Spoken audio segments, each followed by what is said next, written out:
Thank you.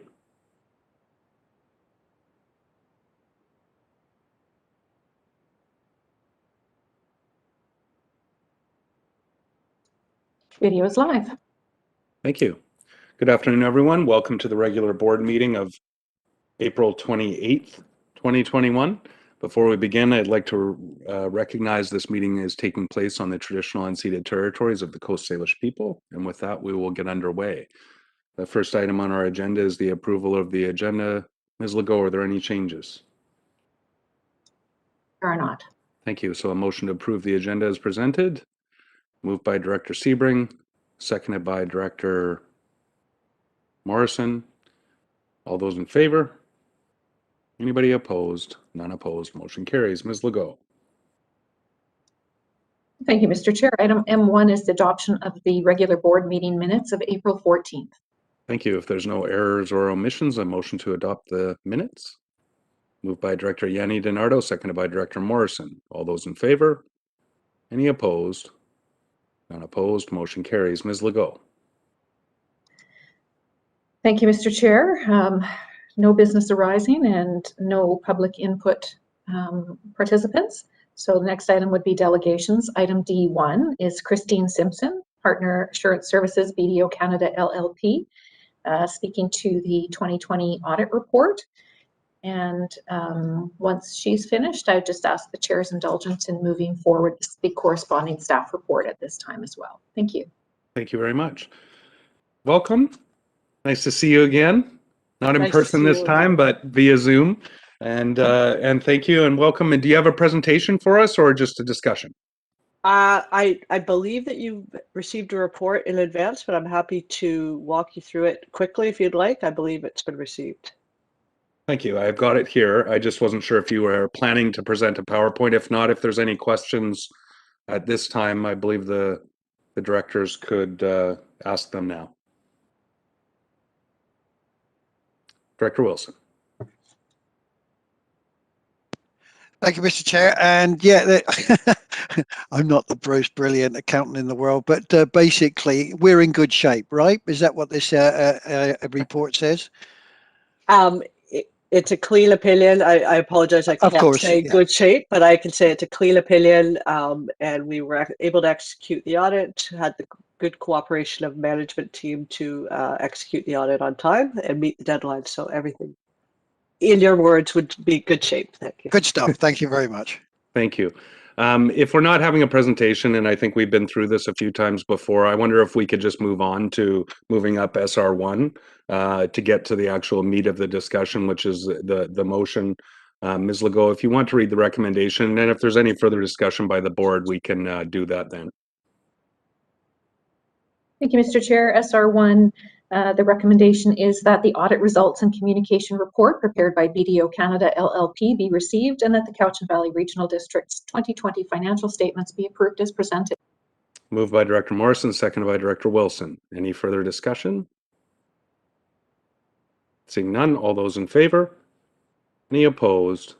None opposed. Motion carries. Well, thank you for your delegation and being here for us to answer questions, and for your team and all your work with our staff as well, to our staff for the work on an audit. It's never as it's a lot of heavy lifting, so we're appreciative of both your team and our team going through that process.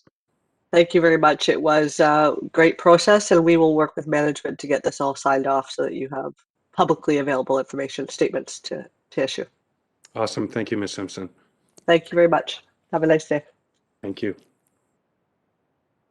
All right, so we've dealt with D1 and SR1. We're on a blistering pace today. Ms. Legault, we'll go back to you for our second delegation. Thank you, Mr. Chair. Just moving them into the lobby. So we have Inspector Chris Bear, North Cowichan Duncan RCMP, Sarah Davidge, Manager Programs and Volunteers, Cowichan Community Policing and Engagement. And the topic of the presentation is the Detachment Annual Performance Plan for information. Thank you. Welcome, Inspector Bear and Ms. Davidge. Good to see you again, Chris. What have you got for us this afternoon? Good to see you. Thank you very much, Mr. Chair. So I've sent in the North Cowichan Duncan RCMP draft annual performance planning goals that we have. I don't know if anybody's had a chance to look at it or whatnot. Ordinarily, what happens that we send a draft to elected officials, and it more pertains to Cowichan Bay, Glenora, Duncan, and the municipality of North Cowichan. But it might be of interest there to the other areas because of the detachments that serve them as well. So I don't know if you want me to go into it in detail here or just as an awareness and to take questions from council members. It's up to you. It's really the pleasure of the board, but it is quite concise and straightforward here. It's up to the board's pleasure if they want Inspector Bear to go through it in detail, but I think it's quite clear. And if there's any questions, we could ask him now. I just want to say at the outset, while the directors think of that, I'm so appreciative of not only this, but the ongoing reporting done by your detachment. It's really informative, and I think it helps policymakers at all local governments sort of see how we all fit within those conversations and some of the mitigation measures to reduce some of the challenging calls for service that you have within the detachment. And I really appreciate the ongoing engagement and the leadership on this type of stuff. Director Marsh. Thank you, Mr. Chair. Through you to the inspector. Inspector, how, if you can say, how are your staff holding up after a year of being first responders in a major pandemic? It's been a challenging year, and I think for everybody there working the front lines, even everybody at the stores and all the services, the community and whatnot. It's been a long year. I think everybody's getting tired at the detachment. I'm presenting my quarterly report there in the next coming weeks and go into it a little bit more there. But our calls are down, but there's a lot more of the emotional files that are coming up and that are draining out, I think, the general population. So it's been a long year, I think, for everybody. Well, one of the things before I stop is to acknowledge that you brought in this mental health care for your staff, and I'm so glad you've been doing that for several years, because I'm sure a lot of them needed it this year more than ever. Thanks for all you do, and appreciate them for me. Thank you. Thank you. Thank you. Director Sebring. Thank you, Mr. Chair, and hi, Inspector Bear. We'll be seeing you at our council table in the next couple of weeks, as you say, with the latest quarterly. I do find it interesting that the APP is here before the Regional District Board. I don't recall you doing this in the past, and maybe I just missed it, I don't know. But normally when the APP is put together, there's a bunch of community consultation. We've held meetings that I've co-hosted with you at times in both the north end of North Cowichan and down in the south end and ostensibly in the city of Duncan. COVID being what it is, I don't think we've been able to do that this year. How did you arrive at these bullet points in terms of community input to get to this time around? Inspector, go ahead. Yeah, thank you. That's a very good point there that we should be making. So ordinarily what we do for the detachment is that we set up community consultations around the community, whether it be in Chemainus, Cowichan Bay, City of Duncan, and other areas throughout the valley, and we invite the community for their input. We sit down, and you've joined us before there, Director Sebring, as well at these consultations, and we asked the community. This year we couldn't do it because of COVID, so we did an online survey, and we put it out there online for all the community to provide input on policing, what their priorities were, and went from there. From there, we took that information, we aligned it with our divisional, national, and district priorities that we have for the RCMP, and we met with our officers, and now it's time to go to our elected officials here and present that with our findings and seek input from the elected officials who represent the majority of the population for their input and where they see the proactive time of policing going. So that's pretty much the amount of or the items that you would like to see police do when they're not responding to calls. So with this year, we also had a new community policing, Sarah Davidge, and Cowichan Community Policing and Engagement came online. And in discussions with CBRD and other elected officials, we found out that we weren't reaching out to CBRD as well and consulting with them. who is a major partner with the RCMP and community policing. So that's why we're here for the first time and reaching out to you folks, and also bringing Sarah Davidge on board as well to answer any questions about community policing in that regards as well. Follow up, if I may. Yep. Is North Cowichan Council going to have a separate opportunity for input into this? Sorry, I left that out there. Yes, City of Duncan will have a separate one as well, and as well the municipality of North Cowichan. Okay, then I'll hold my other questions for that session because it's more appropriate there. Thank you. Thank you. Sorry, did I hear somebody? No? Okay, I have Director Morrison, Acton, and Nicholson. Director Morrison. Thank you. Through you, Mr. Chair. I'm just curious, and this may not be, specific to your plan that's before us, but we've had very recent advice from the AG on the non-essential travel to other health regions, and I'm out in the Cowichan Lake area, and despite all the best advice from our public health office and the AG, we fully expect an awful lot of motorhomes and folks from out of town making their way throughout to the lake and other places, Shawnigan and the likes.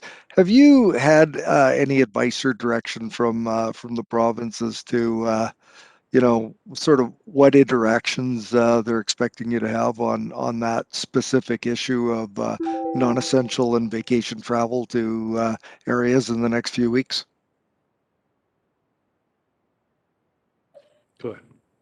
Yeah, and the province doesn't directly liaise with each detachment, so they meet with the commanding officer of E Division and so on. They roll it down to the districts and then to the individual detachments. So the authority is there, but I don't know if the expectations are there as well. So it's different for other places where they would have ports that come from the lower mainland and from other regions. For instance, Sydney detachment and Nanaimo, they may be having specific plans set up for BC ferries, crossings, and all that.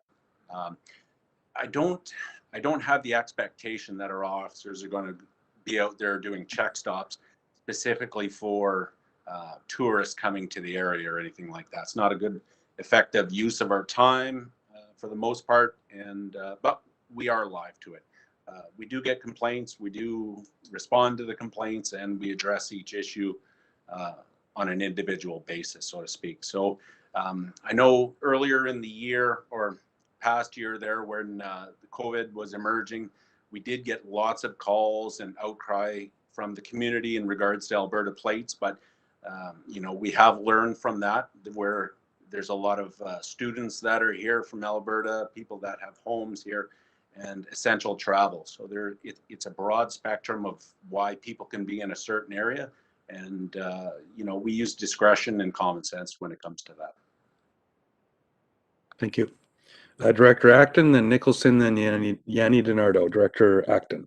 Thank you, Mr. Chair. To the delegation, I'm feeling a little confused here because South Cowichan Community Policing, funded by Area A, B, and C, Ms. Davidge is or was the executive director. So has that merged with the central community policing, or perhaps just a little review of the structure now would be appreciated. Thank you.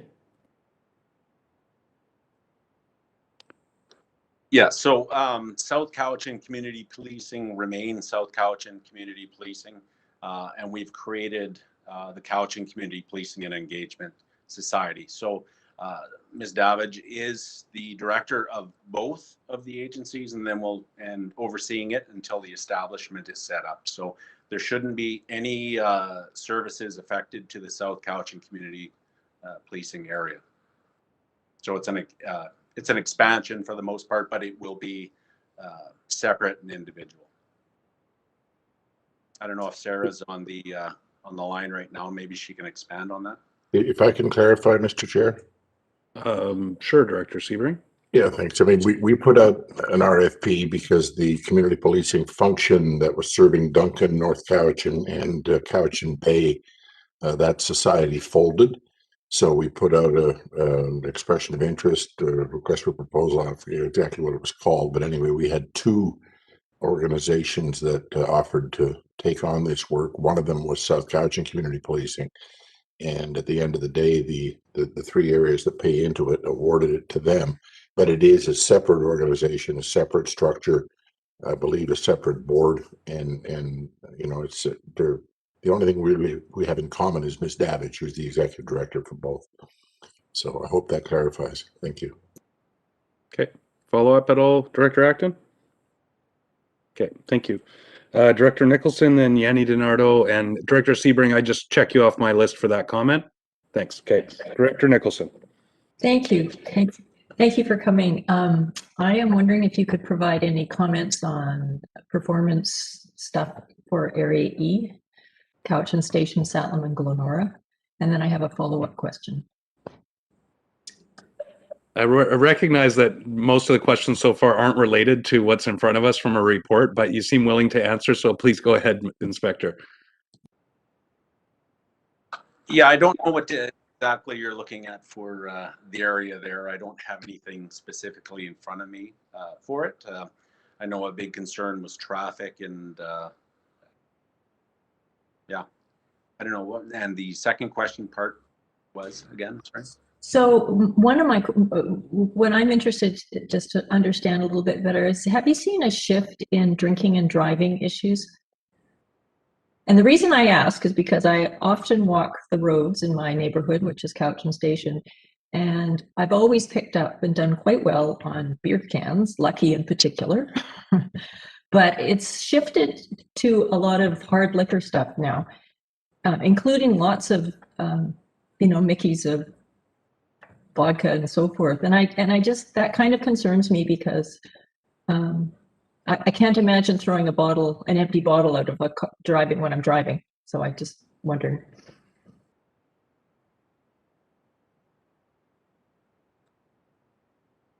I'm just pulling up the stats here right now. So impaired drivers here. Impaired driving, impaired operation of a motor vehicle for the entire area is down for the quarter, down to 9 occurrences, down from 17. So CBR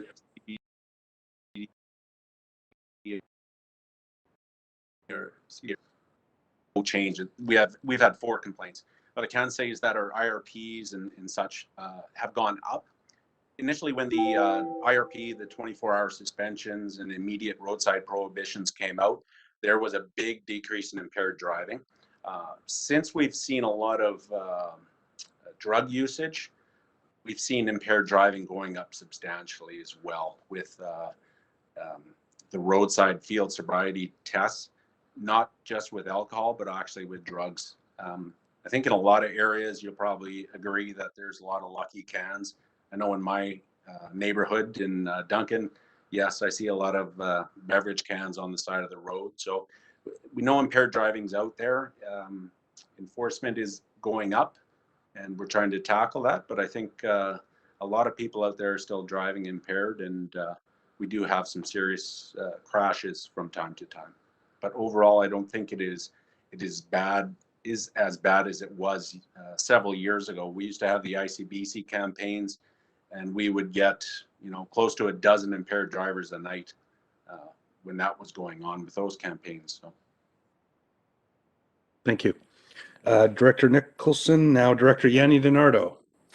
Thank you so much. I just wanted to make a comment and thank Ms. Davidge and Inspector Bear on the transition of our community policing, especially for us in Cowichan Bay. We're really appreciative of everything that's been done. So I just wanted to give a shout out to you guys. Thank you. Awesome. And a perfect way to end. I don't see any more hands or speakers on my list. So Inspector Bear, thank you. And Ms. Davidge as well. Thank you for your work and for the engagement. And I'm sure that your municipal partners will look forward to their follow-ups. Thank you. He was gone like a shot. Sorry, Director Marsh, I saw you put your hand up. I wasn't sure if that was a wave or a last minute question, but I think he was already pushing leave before that. It was a wave, but thank you. Okay, good. Thank you. Ms. Legault, that takes us to report of the chair. Thank you. I just want to take a moment, and we took our moment of silence this morning, and thank you, Director Martman, for bringing that forward, and Director Morrison for reminding us to take our moment of silence at 11 a.m. Obviously, in our area, there's a lot of, I could probably say that each of us have family and or close friends that were touched by the loss of a family or a friend in the course of their work. Also, severe injuries and death are very much a part of work life. But I think it's important today that we've taken that moment and we continue to hold all of the families and those that are affected by loss due to workplace incidents seriously. I wanted to give Director Yanni DiNardo an opportunity to speak to it, and after that, I will go to anyone else on the board who wishes to take a moment. Go ahead, Director Yanni DiNardo. Thank you, Mr. Chair. And we did do our moment of silence earlier with our regional services. I'd just like to acknowledge that this day is really important for us to remember. I started this in 2004, where I delivered the work boots. We delivered the work boots to the city of Duncan Town Square, 49 pairs of work boots on wagons with red roses in each one. And it's something that I've continued. I get emotional every time. And today, of course, virtually with COVID, there is actually over 1,000 Canadians that have lost their lives during their work. And with COVID, it's just enhanced, and the rate is really high. So the workplace and the doctors, nurses, and people that are serving us and our staff. And so I did deliver the boots and the red roses to the town of Lake Cowichan's Forestry Memorial, just remembering all of our forestry friends that have passed away through this. Thank you.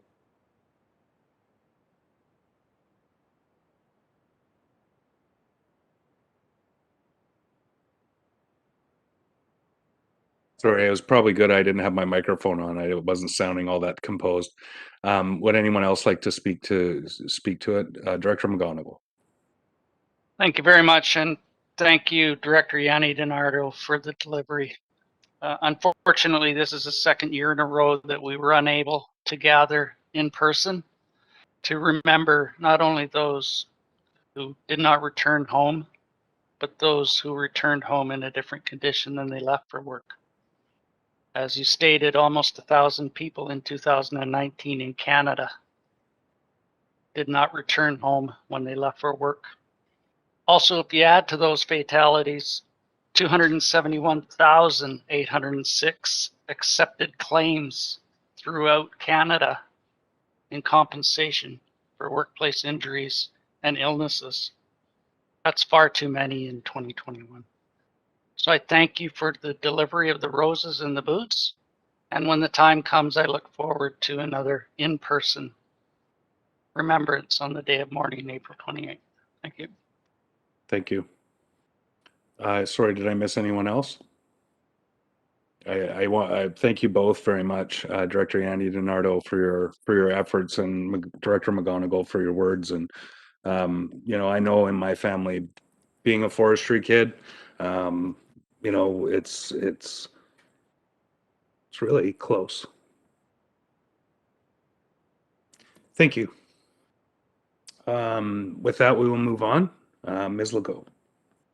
Thank you, Mr. Chair. Item C1, correspondence from John Iveson on behalf of the UBO Innovation and Development Association with a request for support in principle for a Trailhead Base Camp facility and rehabilitation of school in UBO. And I believe earlier there was a problem with the attachment in our meeting management system, but that's been corrected for those who might want to reference it. Thank you. Director Kuhn. Yes, this is a group of people that are trying to make use of the Yount school that was closed down some 13 years ago or so. And they asked me if I could initiate a letter of support from the CVRD board because they're going to try to buy this property from the school board. and they thought maybe a letter of recommendation would help. I wholeheartedly support the effort. There have been efforts before, not that far. There were talks years ago about using that school for all kinds of different purposes. There was an art school planned, and there was somebody had the idea of maybe a microbrewery, and there were all kinds of things, but nothing really materialized. And these people have now gone a step further, and they want to really arrange funding and want to buy the school. So they have my full support. If they can make it fly, hey, all the power to them. Thank you. So my question is, I had sent a kind of a rough draft of a letter to the CAO, and I wonder if the chair could sign a letter, or maybe a similar letter to support. Thank you. So was that a motion that a letter of support be provided? Yes. Okay, is there a seconder for that? Second. Director Acton, and I did have Director Acton on my speakers list, so I'll go to her next. Director Acton. Oh, I think I was moving it. So, but I will Okay, speak. sorry. I would support any community purchases for community space. We all know that we can always use more of it. So I hope that happens for your group, and you guys deserve it. Thank you. The only comment I would, I'll go to Director Morrison first. Go ahead, Director Morrison. Thank you, Mr. Chair. And I'm just, as indicated, I'm just had a chance to peruse the contents of the correspondence, and well, I absolutely support this group and Director Kuhn and his community to make use of that asset in their community and bring some diverse activity to the community. There seems to be some indication around may or may not require a formal rezoning of the site. So I'm just wanting to be certain that we're not putting ourselves offside by supporting something that may actually require a public process. So as long as our staff are comfortable with exclusions of that nature, I'd be supportive. I'd like to know a little bit more. And as I say, I'm just digesting this in the last 10 minutes. So just raise those concerns. Thank you. I would put that through to staff. We've been through a similar situation in the past, but I don't know if a member of staff could take that on, that whether or not this letter of support would sort of be seen as sort of pre-deciding maybe a potential rezoning outcome in the future. Go ahead.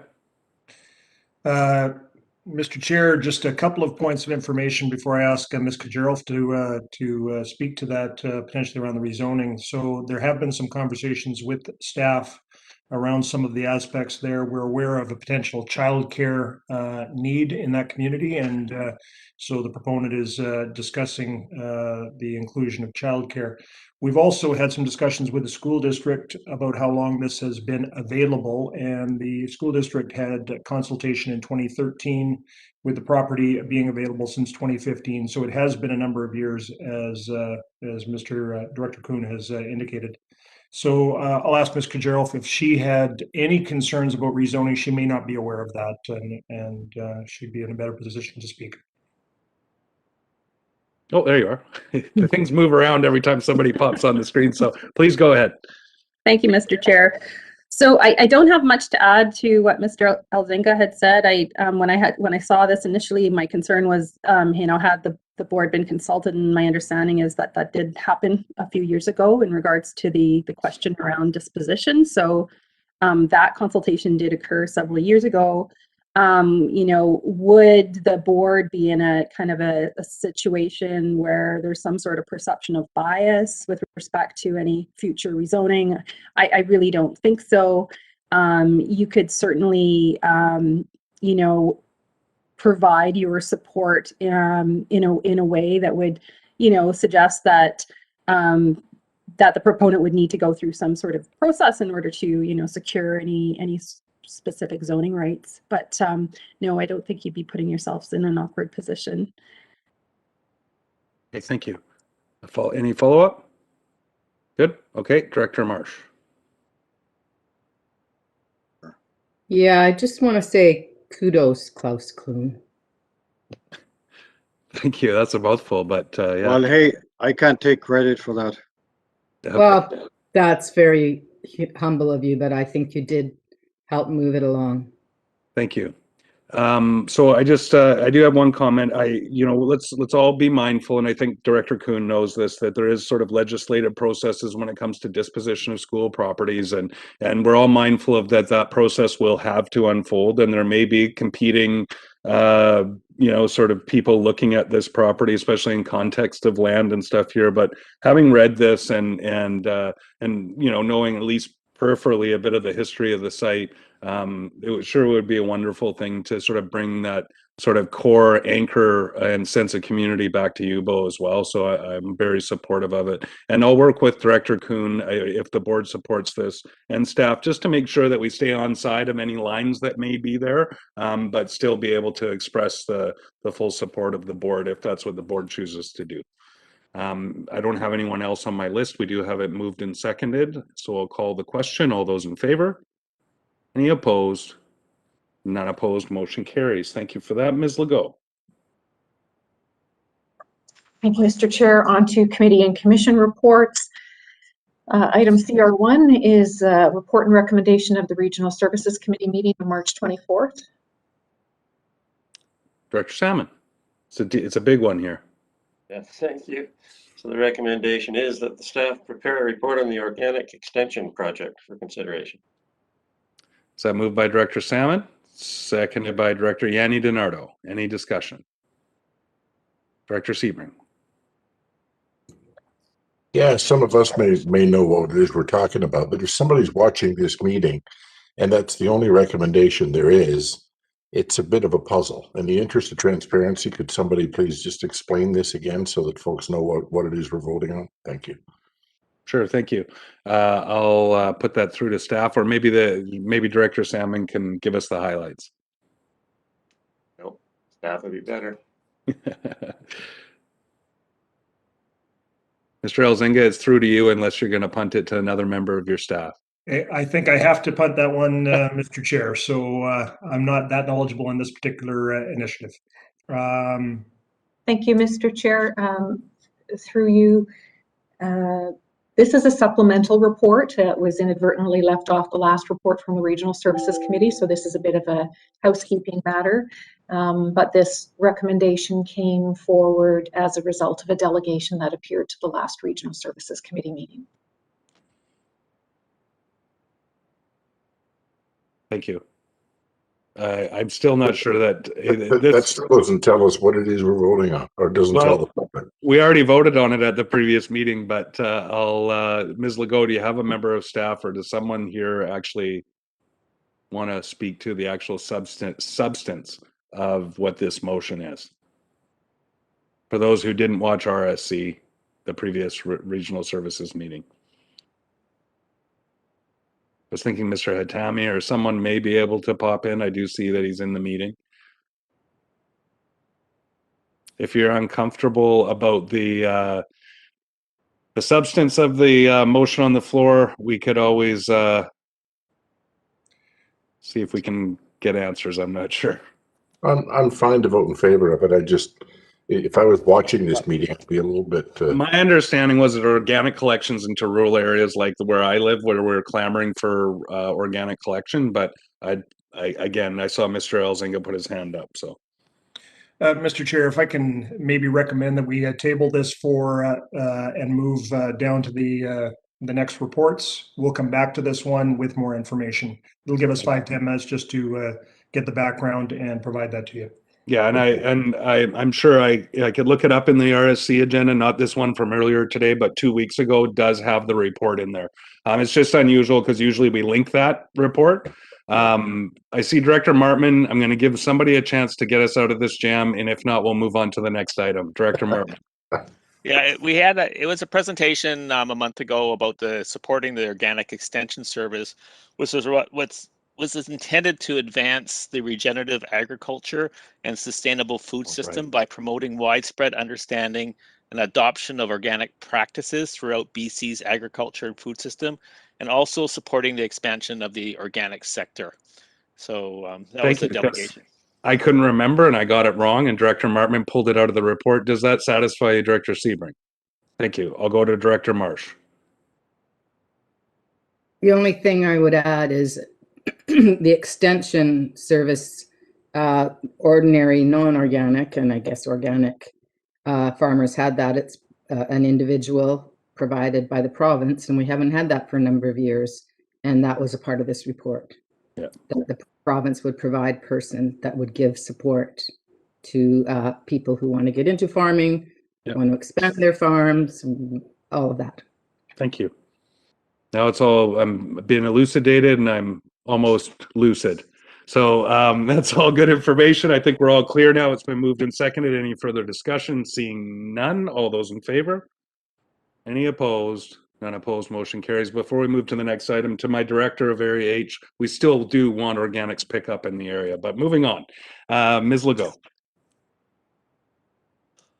Thank you, Mr. Chair. Item CR2 is the report and recommendations of the Corporate Services Committee meeting of April 14th.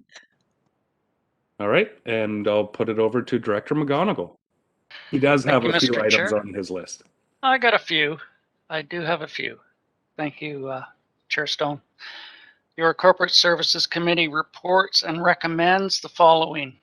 1, that the revised operating reserve fund policy be approved. 2, with many bullets. The first bullet, that short-term borrowing up to $1,322,000 be approved for HVAC upgrades at Ingram Street under Function 200, Administration Office, to be paid back over 5 years as per the liabilities under Agreement Section 175 of the Community Charter. Number 2 bullet, that short-term borrowing up to $300,000 be approved for the North Watts Trail Project under Function 280, Regional Parks, to be paid back over 5 years as per the liabilities under Agreement Section 175 of the Community Charter. Bullet 3, that short-term borrowing up to $93,450 be approved for Shawnigan Lake Community Center and Elsie Miles building improvements under Function 464, Shawnigan Lake Recreation, again to be paid back over 5 years as per Section 175 Community Charter. Bullet 4, that short-term borrowing up to $75,000 be approved for transfer station scale replacement under Section Function 520, Solid Waste Management Complex, again to be paid back over 5 years as per Section 175. That short-term borrowing up to $100,000 be approved for Peerless Skid Steer replacement under Function 520, Solid Waste Management Complex, to be paid back over 5 years as per liabilities under Agreement Section 175 of the Community Charter. Bullet 6, short-term borrowing up to $50,000 be approved for odor control under Function 811, Bald Mountain Sewer, to be paid back over 5 years as per the liabilities under Agreement Section 175 Community Charter. Bullet 7, that short-term borrowing up to $50,000 be approved for carpeting and programmable wireless receivers under Function 426, Couch and Performing Arts, to be paid back over 5 years as per the liabilities under Agreement Section 175 of the Community Charter. And with that mouthful, I will move those minutes. Move those items. Thank you. Seconded by Director Morrison, and I believe I have Director Morrison first on the speakers list. Director Morrison. Yeah, thank you, Mr. Chair. And I don't need to pull any of these items, but I did have a question for staff, whether it might be Mr. Kieber or Mr. Elzinga, and it's in regards to the HVAC upgrades. And I guess the simplest way to put it, are we going to be fortunate enough with the timing of this project and the fact that we're doing significant restoration to Ingram Street to manage any economies of timing or scale or the fact that we're doing renos that the timing might work to save some costs. Thank you. Mr. Elzinga. Thank you, Mr. Chair. Through to Director Morrison, a few things here. So yes, staff are certainly looking at the timing of this project in relation to our water break incident, and the timing may not be fortuitous that we are looking at that timeline. What I am going to say is that for the board's information, we will be coming forward with a report within the next 2 weeks about whether the project moves forward with a grant or not.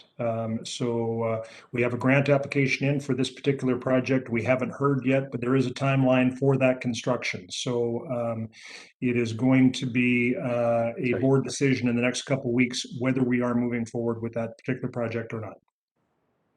Thank you. Thank you. Any other discussion? Director Marsh. It's only sort of peripherally related. The moving tribute that Director Yanni Darnito gave, and you yourself, Mr. Chair, made me think there's other ways of losing employees, and hearing this report and the wastewater skidster, I was just feeling, I miss Mr. Warich, and I wanted to say something about it. Thank you. Any further discussion? Seeing none, all those in favor? And opposed? Unopposed, motion carries. And Mr. Warich is active on Facebook. If you miss him, he'll probably be your friend now. He is. There you go. All right. Thank you for that, Mr. Director McGonigal, for your report, and to the board for getting us through to the next one. Ms. Legault. That concludes. Thank you. Thank you. Ms. Legault. Mr. Chair, item CR3 is the report and recommendations of the Electoral Area Services Committee meeting of April 21st. Thank you. Over to you, Director Yanni DiNardo. Thank you, Mr. Chair. We report and recommendations are first set 1 to 3. I'd like to move them as a block, please. Thank you. Is there a seconder? Sorry, I think I saw Director Salmon second. So that's just the first block for all directors. Yes. Any discussion on those? Director Smith. Thank you. For number 1, I would like to just bring forward that this item is a sensitive item. We're making a decision that will place over $21,000 taxation onto the Area D taxpayers. And when we were looking at our budgets, we also look at the impact to taxpayers within our areas and as a region. And I do have concerns about this item. During Electoral Area Service Committee, there was discussion regarding information, and that there isn't quite complete information here for us to make a decision on this letter at this time. There's other CVRD utilities involved, and there's no information in regards to that. So I do want to make sure that we understand that this letter will remove this property from the CVRD's taxation. And if you look at the services that are provided, those services require that money to function, and that we are now placing that $21,000 onto the shoulders of the Area D taxpayers. I know that we are working through reconciliation, but we also have to look at our taxpayers' base and the implications that we're placing upon them. I do not support the letter at this time. I think that we still require more information before we move forward on this letter. Thank you. Thank you. I can anticipate a speakers list. I'll put myself on the speakers list as well. I'll go to Director Marsh first.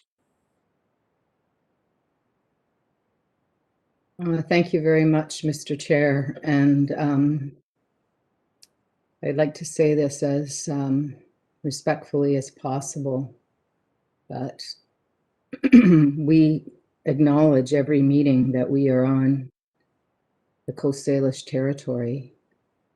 The Coast Salish peoples own this land, and they're asking it to be put in reserve. And at the same time, we're hopefully in our last 3 years of treaty, when a whole lot of other land that currently we may collect taxes on will be a part of the treaty process and excluded from that. And so I would say $21,000 is a drop in the bucket compared to what will happen and should happen, because these people were taken over not by us, by our ancestors. And their rights have been trampled on. They've been the object of racism and stigmatism and all kinds of things. And I think it would be really bad form if we didn't pass this and let them take their own land and put it in their reserve. Thank you. Thank you. So we've heard the 2-point counterpoint. Thank you very much. That's a good way to wrap up. The only note that I have is that it is the recommendation that has been moved and seconded does say subject to subject to agreements respecting service arrangements. And just to Mr. Elzinga, would those changes to service agreements be coming back to the board in the future? Would that be the expectation the board should have? I believe that's correct, Mr. Chair. Yes. But I see Ms. Gerald, and she may have some. She's nodding, but Ms. Troll. Thank you, Mr. Chair. So just for clarity, there were 3 different services that were identified that this property pays into. That includes actually City of Duncan Water, Eagle Heights Sewer, and Eagle Heights Fire. So for the purposes of the CBRD, we would be looking at the Eagle Heights Sewer and Eagle Heights Fire arrangements. That's my understanding, and it would be up to tribes and the City of Duncan to work out issues around water servicing. Thank you. And just just to put my stamp on the conversation, we're talking about repatriating, and I'm very loath to use this word, and I very rarely do, but what many consider stolen land. And when we're talking about returning lands through a treaty process to our Indigenous First Nations communities, I will always hold that above almost any other consideration. I think we are here flowing out of the historical injustices, our jobs here flowing from the province, flowing from the federal government, all circles back around to the displacement of and the reserve systems that Indigenous people have been forced into in Canada and around the world. And I will always hold up the principles of reconciliation when it comes to returning lands, and we will always work to deal with the financial repercussions to all of the residents in the valley as a result of that. Director Marsh. And then I'll just really quickly, it's a known fact that when the first Wanitam white people arrived here, they wouldn't have lasted the winter if it wasn't for the graciousness and the assistance of the Coast Salish people and all of the other tribes in Canada. So, I mean, we wouldn't even be here if they didn't have that kind of generosity of spirit. Thank you. Director Toporowski and Director Sebring. Director Toporowski. I think Director Sebring had his hand up before me. Sorry, I was writing notes, Al. Do you get to go first then? Because Director Toporowski's so kind. Director Sebring. She's very gracious. Thank you very much. Yeah, I mean, absolutely support this. I'm actually a little bit surprised that this is in open session. We dealt with this at North Cowichan with a letter of support, but it was done in closed session because of negotiations with neighboring government. That was the section that we put it under. But since it's out in the open, yeah, absolutely support this for many of the reasons cited, and also because of just the the specific geography of where this is located. It just makes sense as an addition for Cowichan tribes in terms of their boundaries. It's just, yeah, let's do it. Thank you. Thank you. Director Toporowski. Thank you. It's really hard to say something really nicely, but I'm going to try my best. It's, as I shared with the mayor before, I sit at North Cowichan, and I've inherited the things that have happened from the past, and I'm in this canoe with all of you in trying to correct and work with our neighbors, and that's where this is my role. I'm part of that neighborhood. The family that had been displaced from their lands, if you look at the map of Cowichan territory, we go all the way up to Ladysmith, all the way up to the Malahat, and our there was no fences for people, and we shared in the resources on the lands. We were displaced and put in other places, and now we're trying to work back to getting some viable land for us to work with, because what we have isn't really good. Of like some of the soil is so bad, but that's for another day, another story. But I just wanted to say that I was really happy that you're bringing this forward, and I hope everybody supports this. It's a right move to reconciliation, moving forward. So I just wanted to share that, and like it said in there, there's an agreement that's coming forward that we'll see later. Thanks. Thank you. I have no further speakers on my list. I'll call the question. This is on numbers 1 and 2, 1, 2, and 3, I believe. The first half, the for all directors only grouping. I'll call the question. All those in favor and opposed? None opposed. Motion carries. Thank you all very much. Director Yanni DiNardo. Thank you. Electoral area directors only, and it is number 3 through 6. I move them as a block. Is that seconded, or did you want one pulled, Director Nicholson? Number 4? 4. So that's 4, 1, and 2. Number 4, 1, and 2 to be pulled. So the rest has been seconded as a block by Director Morrison. I think I saw his hand seconding. Any discussion on the remaining items? Seeing, Director Kuhn. Well, I thought one of the items has been withdrawn. Mr. Director Morrison could speak to that, but I thought that application was withdrawn. Somebody will have to help me out here because I'm. I'll leave that with staff. Ms. Legault or Mr. Elzinga. Or Number 5, I think it was withdrawn. Yeah. Mr. Rolfe is. That's correct. Yeah, we received a note yesterday or the day before, I think, on that one. That is correct. So yes. Thank you. So procedurally, Ms. Legault, how do we deal with that? It was, duly moved, seconded, and passed at EASC. Does the board just not move forward with that recommendation at this meeting and it dies there, or what do we do with it? That's correct. So nothing. If the application has been withdrawn, there's no point in referring it back to the parks. Okay, thank you. All right, so then number 5 is moot. So we'll deal, and number 4 has been pulled, I believe. So we'll be dealing with number 3 and 6, 1, and 2, and that would be for electoral area directors only. Anything else that we need to pull, remove, delete, cancel, revert, send back? No, we're good.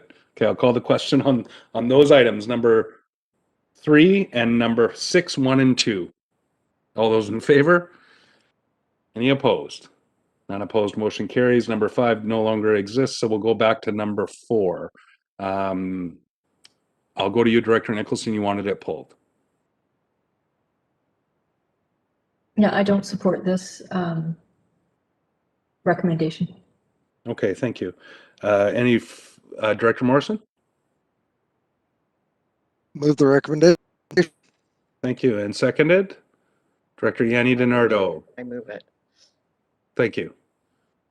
Any further discussion? Seeing none, all those in favor and opposed? Director Nicholson opposed. The motion carries. That is my report, Mr. Chair. Thank you. Thank you, Director Yanni DiNardo. Ms. Legault. Thank you, Mr. Chair. On to CR4 is the report and recommendations of Regional Services Committee meeting of April 28th. So the two items that were brought forward from this morning. Thank you. And we're going full circle. Back to Director Salmon. Please go ahead. Okay, so the two items are, number one, that $10,000 be provided to the Climate and Agriculture Initiative BC and the CVRD Regional Strategic Initiatives Fund upon submission of a final report documenting the outcomes of the winter vegetable variety trials for climate resilience project. And number two, the renewal of a non-exclusive license of use agreement with Earth Corporation number A0081362 for a one-year term beginning May 1st, 2021 for the purpose of the Cowichan Valley Trail crossing, a portion of Lot 4 Plan such and such, PID 027514366 be approved. And those items are moved by Director Salmon, seconded by Director Yanni DiNardo. Discussion on those? Seeing none, all those in favor? Any opposed? None opposed, motion carries. Thank you, Director Salmon. Ms. Legault. Thank you, Mr. Chair. We've dealt with SR1, so on to SR2 is the staff report from the Finance Division on the 2022 budget direction with the recommendation that a total requisition increase target of 3.7% be set for the core 2022 budget.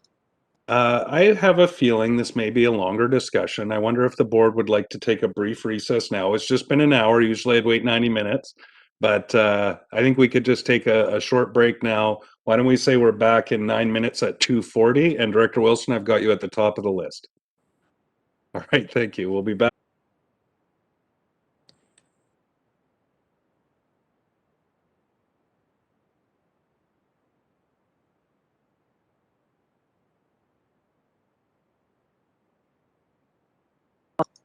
Video's live. Thank you. So we're back on, and we're at SR2 on our regular board agenda for today, and that is April 28th, 2021. Just reminding myself, we're almost into May, 4 months into 2021. And anyway, moving on. Staff report from the Finance Division regarding 2022 budget direction. Ms. Legault. Thank you, Mr. Chair. The recommendation was that a total requisition increase target of 3.7% be set for the core 2022 budget. Thank you. I do have a bit of a speakers list forming, and I'll look for hands. So far, I have Directors Wilson, Sebring, Marsh, Nicholson, and we'll start there. Director Wilson. Thank you, Mr. Chair. There you go. Thank you, Mr. Chair.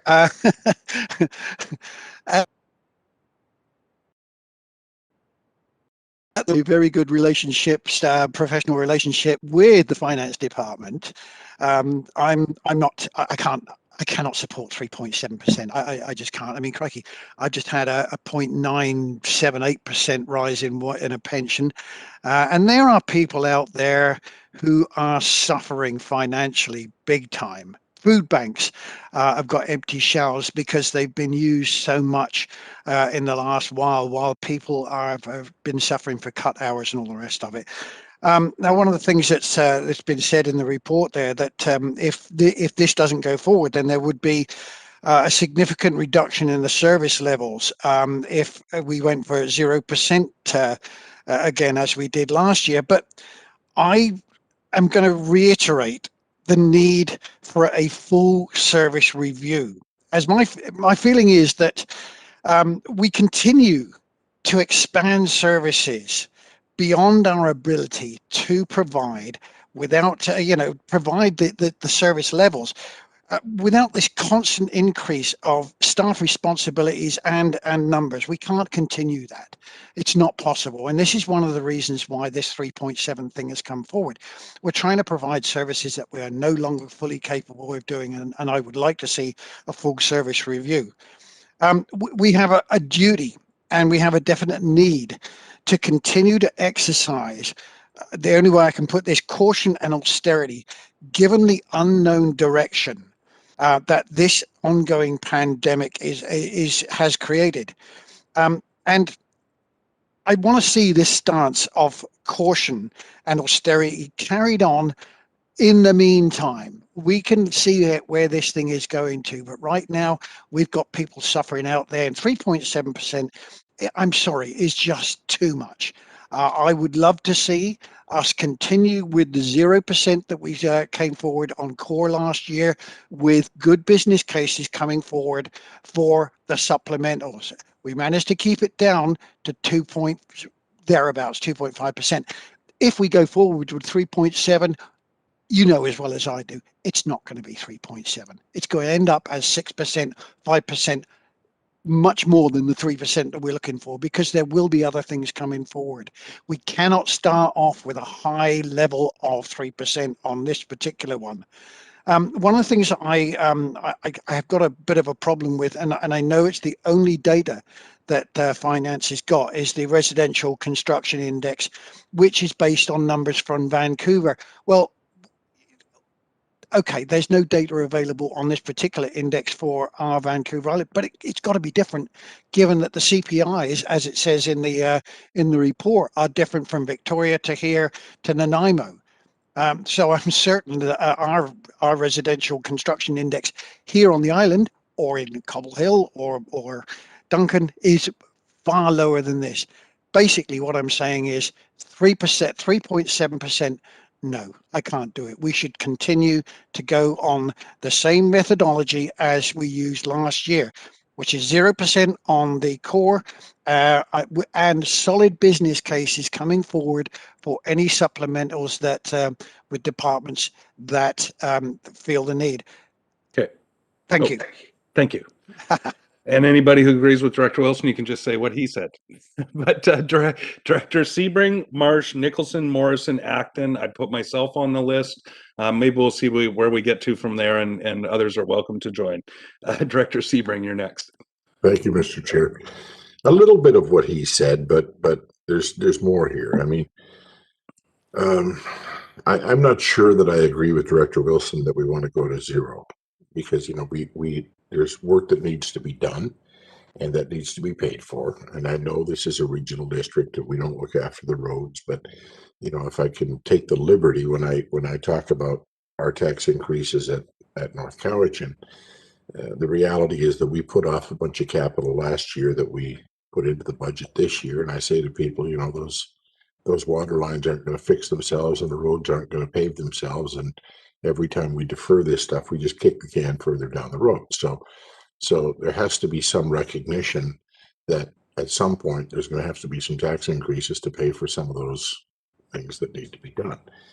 But equally, and this comes to some of what Director Wilson said, last year we said 0. In the North Cowichan context, we ended up with half of my municipality getting a 5.17% increase in their CVRD requisition, the other half at 2.51. So if we start at 3.7 now, for potentially we're up to 5-6%, and I don't know that that's acceptable for a whole bunch of different reasons. I did note some contradiction in the staff report, and this is with all due respect, but CVRD is a service organization. Provision of services is labor intensive, so the majority of annual expenses of the CVRD are for wages and benefits. That begs the question for me then, why we are basing a recommendation for a requisition increase next year on the residential construction price index. What does that have to do with staffing costs? We know what our staffing costs look like because we have union contracts moving forward and we know what those percentages are. If the majority of our costs are staff related, then that should be reflected in the budget target that we're putting forward, with all due respect. And you know, I mean, if we're going to look at the residential construction price index, I'm not sure that that has factored in the vast increase in lumber prices that we've seen in the last 8 months. I mean, if we want to go there, we're probably closer to a 7 or 8% increase. I mean, the whole notion of basing a requisition limit increase on that particular index makes no sense to me, because of some of the reasons Director Wilson identified, some of the other realities in that index that are going on right now. And then when I juxtapose that against the very staff report that says this is about staffing, not about capital, it doesn't work for me. I certainly can't support 3.7. I don't know where I'd land. It'll be above zero probably. I'd like to hear the rest of the board and see if we can come to some kind of better consensus than this. Thank you. Thank you. Director Marsh, Nicholson, Morrison, Acton, and then myself on the list. Director Marsh, you're next. So it's interesting to me, the previous speakers believe that if you set a target, you have to increase it.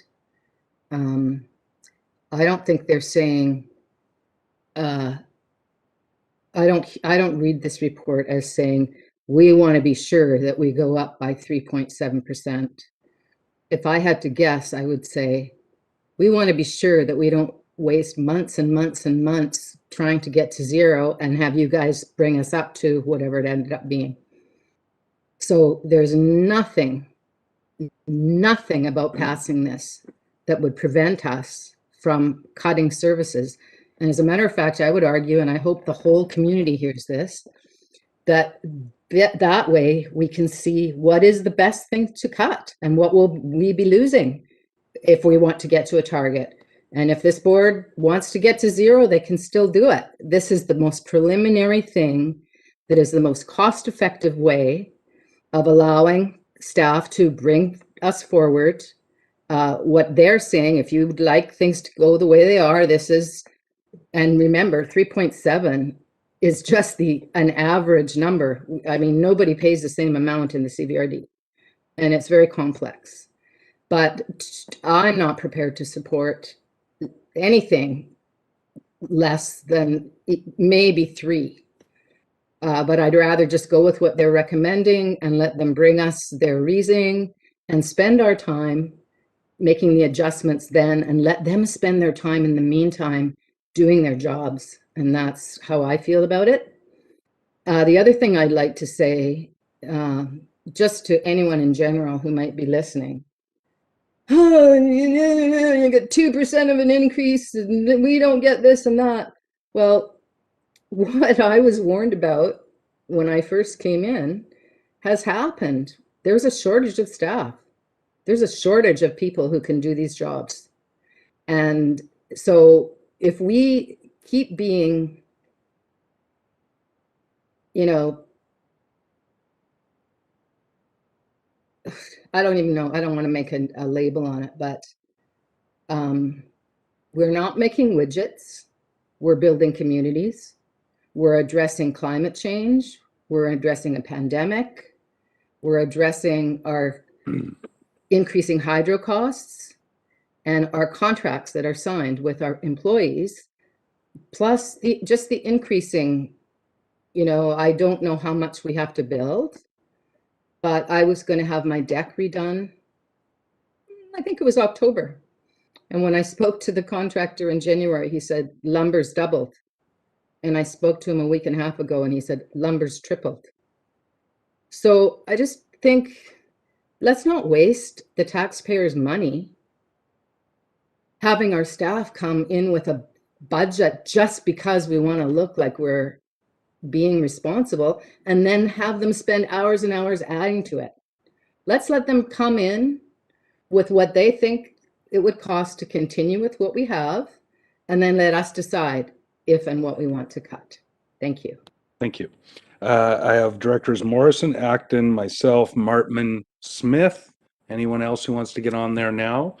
McGonigal. I just want to take some time because I write a lot of stuff down while people are talking. So that means you guys are shaping my thoughts, or I'm trying to overcome your objections, one or the other. Okay, so that's what we've got on the list right now. Director Nicholson, you're next. And I will go, sorry, I should have asked Ms. Weiner at the opening of the session, did you have anything you wanted to help guide us with in our conversation, or are you just here for questions?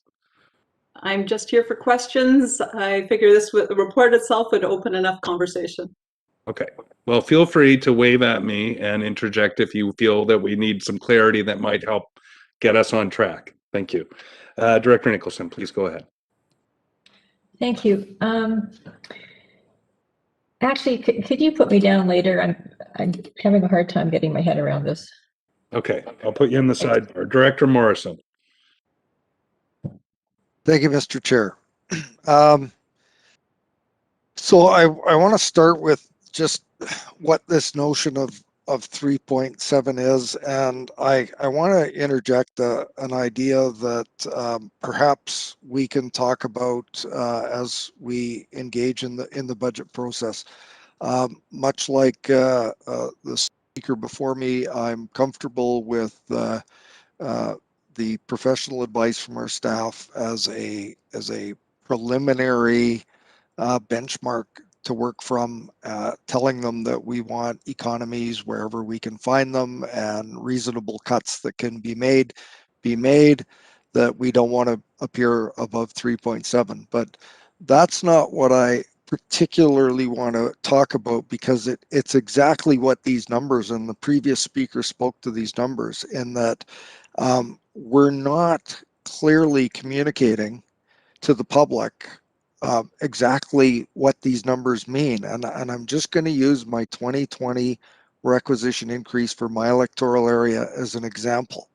So you might have seen the article in the paper that said Area F highest in the CVRD, 9.55% increase, average home. Now, you know that my requisition increase was $5,000 on a $2.7 million requisition. So those of you quickly doing the math in your head, that doesn't equal 9.55%. It's more like 0.18%. Now, I got clobbered because of assessments. I have no control over assessments. Ms. Soldera told me that when we began the budget process, I was in about a 1% increase before the assessments changed. And simply because of a drop in the forestry assessments of 8.5%, my residential taxpayers had to come up with 9.5% to meet that $2.7 million requisition. Now, I'm being portrayed as someone who's sloppy at my job and nose in the trough, and really it's a $5,000 increase over on a $2.7 million budget. So this doesn't work for electoral areas. It works to some extent in the municipalities. So what I'm going to ask for all of you and staff to consider is, can we find a more accurately reflective way of demonstrating the impacts of our requisitions and our budgets to accurately reflect what work we're doing? Because, you know, I was shocked when I saw in the paper that 9.55% increase, and we really weren't taxing much in the way of dollars. But to the question at hand on the recommendation, it is early. Just going by last year, an awful lot of things changed. As a matter of fact, some things changed multiple times throughout the process. Staff are putting their best guess forward. Let them go away and do the work that they need to do to bring us a draft budget in the fall. Thank you. Thank you. In all fairness to you, Director Morrison, that information was provided and repeatedly to the paper, and I felt when I read that article it was patently unfair, because it didn't really, you know, and I know it was easy to take the quote out that I thought we did such a great job, and then you get kind of lambasted with a 9% increase moniker in the report. But I did want to say in defense of staff, that information was provided with some context, and I made that comment as well at that time. So I apologize, or I feel for you in having been characterized in that way. I got Director, broad shoulders, thanks. I know. Director Acton. Thank you, Mr. Chair. I think this will be my 5th CBRD budget season, and it's always different. And so for me, I feel like we've never kind of gotten it right. And I still don't think we have a really good, clear idea of how well we did. So for example, I don't understand how many reserves got pushed forward. So then that would mean that we over budgeted on what items. And also this 3.7%, I don't see it as compared to our strategic plan. So there's a gap, a little bit of a gap there. And if we look at it as a board and a strategy, I also have questions on what are we running at right now? So we provide service. Are we running at 100%? Are we running at 80%? So what does that extra investment into next year get us? Does it make us run at a different level? And I think like there's a lot of information that if we were a board of a corporation, which that's what we are, but a profit one, I guess, or a proper business, we would be reporting out to our stakeholders in more detail. And that kind of detail, I don't think we have, because I have no idea how well did we even do, what functions had what reserves and went forward, and which ones are right on the line, and how are we running as an organization? So I have those questions, and I think there's many more that we need to do great budget planning, but just my thoughts. Ms. Weiner, did you want to maybe take that on? I know that I kind of keep, because I'm a geek and I do this stuff, keep the annual report and the statement of financial information, and a lot of that information is contained, but I know that in our budget processes, those are often further in the year, so you're kind of always feeling like you're behind on information. So is there any way you can maybe help us with that question? Through the chair to Director Acton, that was part of the reason we did for some of the functions the quarterly reporting, and that's when we started reporting on all of the revenues and expenses going through. That's been summarized up into the final financial statements, which we're seeing today. But the quarterly reporting was the way we were going. At this time, they've been paused as we've been under a significant workload trying to deal with both the water leak and the financial statements and statement of financial information. But if the board wishes, they could consider quarterly reporting be brought back for the next quarter. Thank you. But we can't, so basically we don't have that information at hand today, but go ahead, Director Acton.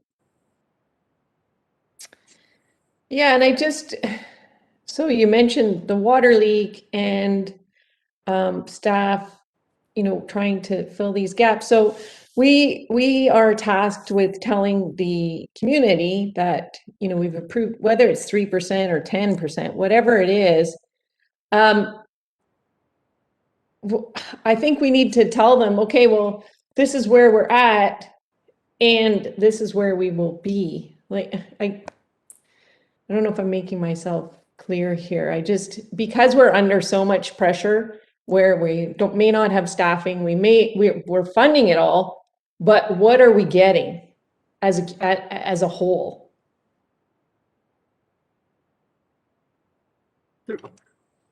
Yeah, I'll put that over to staff. I'm not sure, that's a pretty broad stroke, but I saw Mr. Elzinga as well, but Ms. Weiner, you're in the conversation already. I'll go to you and then Mr. Elzinga. Through the chair to Director Acton, a lot of the goals and objectives are put in the annual report, and that's provided annually to the board prior to going out to the public. It's published. That shows the goals and objectives for each of those functions and the different service areas. I think that's what you're referring to. Okay, I'll go to Mr. Elzinga. Thank you, Mr. Chair, and Ms. Wayner's points around the annual report are bang on. The quarterly statistics have been provided in the past, and they were seen as of limited value, so that was discontinued. I know our CAO, Brian Carruthers, has been pushing towards strategic plan software to address some of the concerns brought forward by Director Acton around tying things into the strategic plan. It is a difficult question to answer when you're dealing with a water break incident, when you're dealing with COVID, when you're dealing with all kinds of different impacts. Are you achieving the same deliverables as you would in a normal year? And that is a tough question to answer. I can speak on behalf of Recreation, where I know that we are not providing as many programs as we have in the past. We're just providing them in a different way. And I see the point. We're trying our best to answer that question, but there's a lot of different impacts on staff right now. Okay. All right, I have Director myself, then Martman, Smith, and McGonigal. I just hope, and I'll go back to Director Nicholson, and I saw Director Marsh as well, I believe, for a round two. Or sorry, Director Nicholson, you're still in at round one. You were in the timeout box, so you can come back next because you were in the list. So first, I want to thank staff, I think it was just highlighted by Mr. Elzinga and sort of how we're all tiptoeing around the conversations of the reality is, and I know Mr. Elzinga and staff, you're all trying your best to run it 100% or plus. And some days, I'm sure effort-wise, it's more than 100% compared to what we would fairly expect from our staff. But I think that it's fair to assume that with COVID, with the water break, with all of the issues that have been ongoing in the last year, that we can openly say that we're not 100%. The organization, you just can't have the expectation. I today will have to, speak to the board in closed session about something that, if that water break hadn't come, should have been on our agenda 2 meetings ago. But it's here today, and it impacts all of us. That said, I can feel and see both sides of the conversation, how it's unfolded already. I remember, and not to speak about Mr. Carruthers when he's not here to confirm or deny or defend himself, but a few years ago we had a conversation around the budget, and we were comparing ourselves to other regional districts, and we were quite proud that our year over year and our sum of taxation, when you take in the escalation or the compound effect of annual increases, was lower than most of our counterparts. And we were remarking how over 5 years some regional district budgets had increased 50%. And then when we were going through the budget this year, I looked at the last tail of our own budgets and recognizing that in the same kind of time period now, a couple of years shifted, we're in that same kind of category and conversation. And I can't help with all of the priorities that I believe we have to feel that 50% increases in a 5 or 6 year period are defensible in a greater context of the financial pressures people have, and that we do really necessarily need to have really hard conversations about service levels, about what services we provide. While I'm respecting, it's hard for me to make notes when I'm speaking, Mike, but I will come to you as soon as I can. I guess my point is that I feel like we do need to have a little bit of a harder look at the services we provide or the service levels we provide, the cost to do so, and some of the real fiscal pressures the region's under. I'm very mindful that the escalation is not CPI based, not even construction index based. It's very different for the regional district. Civil projects don't follow your average building numbers. Those cost escalations I've seen, in the double-digit percentages, sometimes 20, 30, sometimes even double. City of Nanaimo just announced that their waterfront walkway was twice what they expected it to be on their first preliminary cost estimate. So these kinds of work that we do at the level we do in civil work, utilities, et cetera, is escalating far beyond that. At the same time, there's an affordability quotient in some of our residents, especially in the south end, the more developed electoral areas. When I look at their taxation, they're truly a higher end municipality level of tax burden on those people. And we have to find that balance with affordability and all of the other things that we need to do. So So I'm very concerned about that, and I would rather, knowing the quality of information that we do have when we get it ready, that we look at that core piece, the staff, the utility costs, those core costs that we can quantify, and those escalations that we know are there. The contracts are there, the senior management contracts are there, the utility increases that are have been absorbed and are coming are there. If we have other facilities through changes or whatever using more energy, we can quantify those things and come up with an actual number that's not deferred to some third-party index that may have a nebulous connection, but actually have a straight connection to the core services we provide, and start from that point. Because I really don't believe that we can afford to keep coming back at 3, 4, 5, 6, 8% year over year, and not wonder why that there's this growing tension around the fiscal piece, when we're looking at, you know, kind of a 50% increase in like I said, a 6-year period in this last 6 years. Being respectful of that, the board has made those decisions that have led to those increases. So in the end, I don't really mind every process we've tried. Like one of the other directors that said, it's been different every year, a little bit, a little flavor. You can pile it on at the front and chop away for a couple of months. You can start low and add it back in. But in the end, it's the collective group that is in this conversation that determines the final number. So if we start at 3.7 today, I'm fine with that. If we start at 0 today, I'm fine with that. I think what we're trying to understand is what's the most efficient and respectful process. And I'll also agree that I don't think we found it yet. So I didn't add anything of value to this conversation other than to say wherever we start, in the end, it all boils down to us. And I think that we can actually come together around that balance and that respect that we have, knowing that the financial pressures are heavy on people, including our organization, and that we can find a right mix of priorities that sort of shares our values, while it also holds up that strategic priority and value around making sure that it's still affordable and attainable for people to live here. So all I'm saying is let's just have an open conversation about it. Wherever we end up today, we know that's not where it's going to be by the time we adopt the budget. So let's just enjoy the process and the conversation and hopefully illuminate each other a little bit on different perspectives.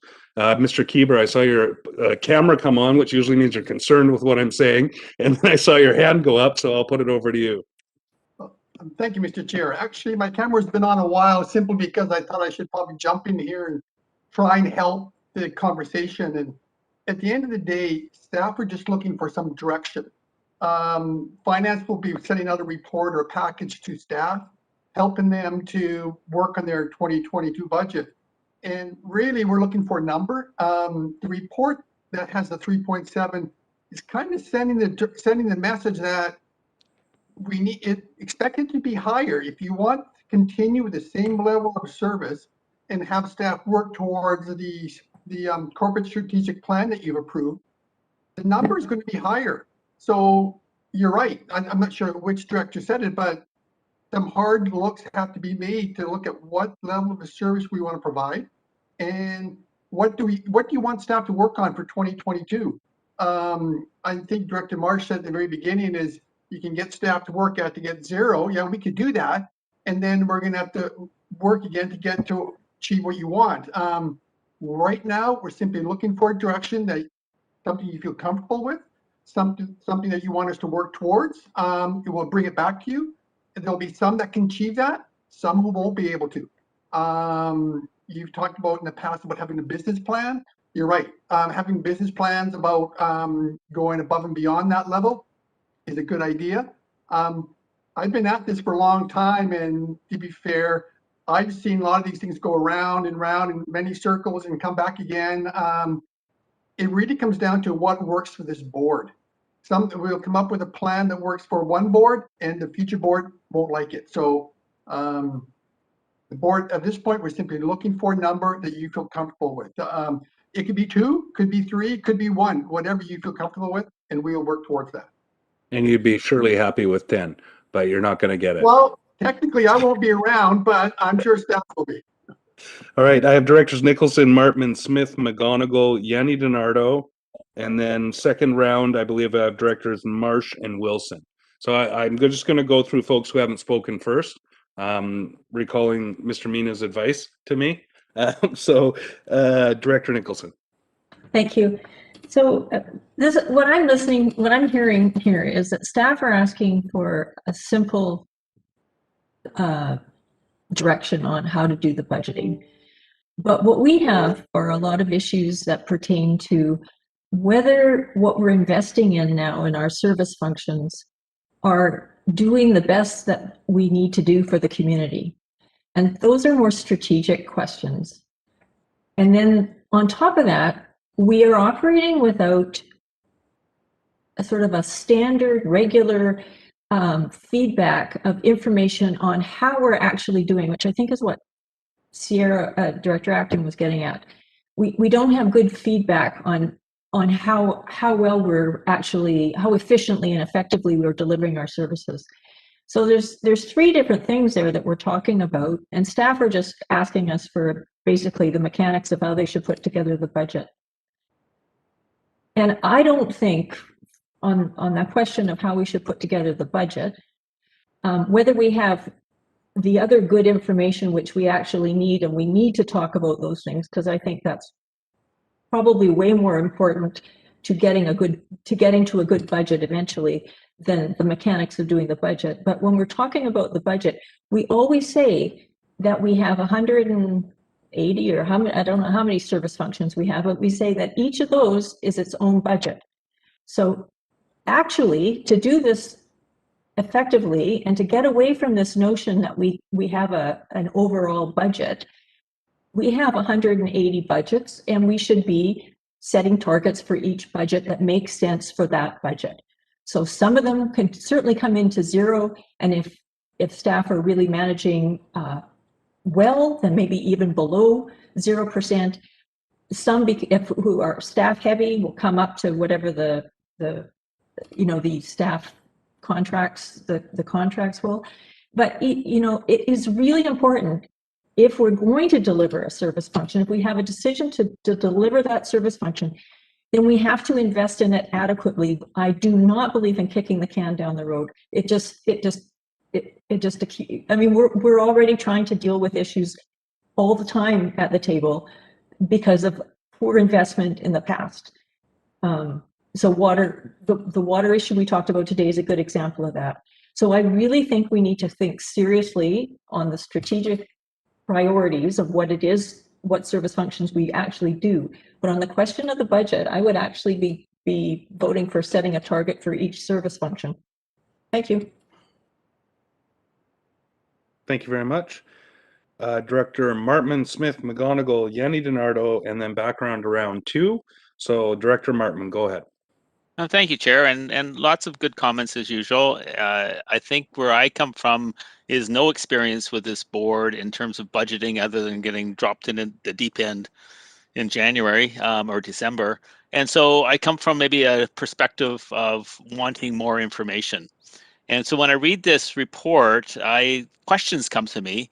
I mean, when you get to the end and you see 3.7 and you read about residential construction price, I just want to know, like, how many 2x4s do we actually buy?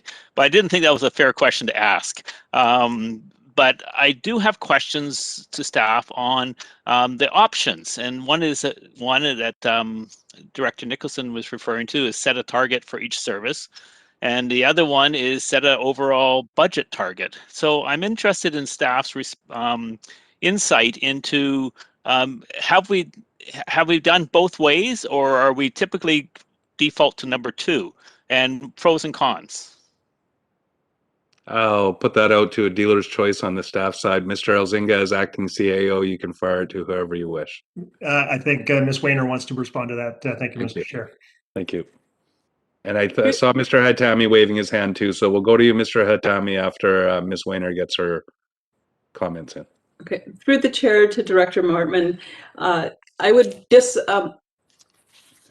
staff's recommendation would not be to set an overall annual budget, because that would open the opportunity for reopening budgets, because once you look at the overall end, you would have to go back to various services that you wish to cut and do that.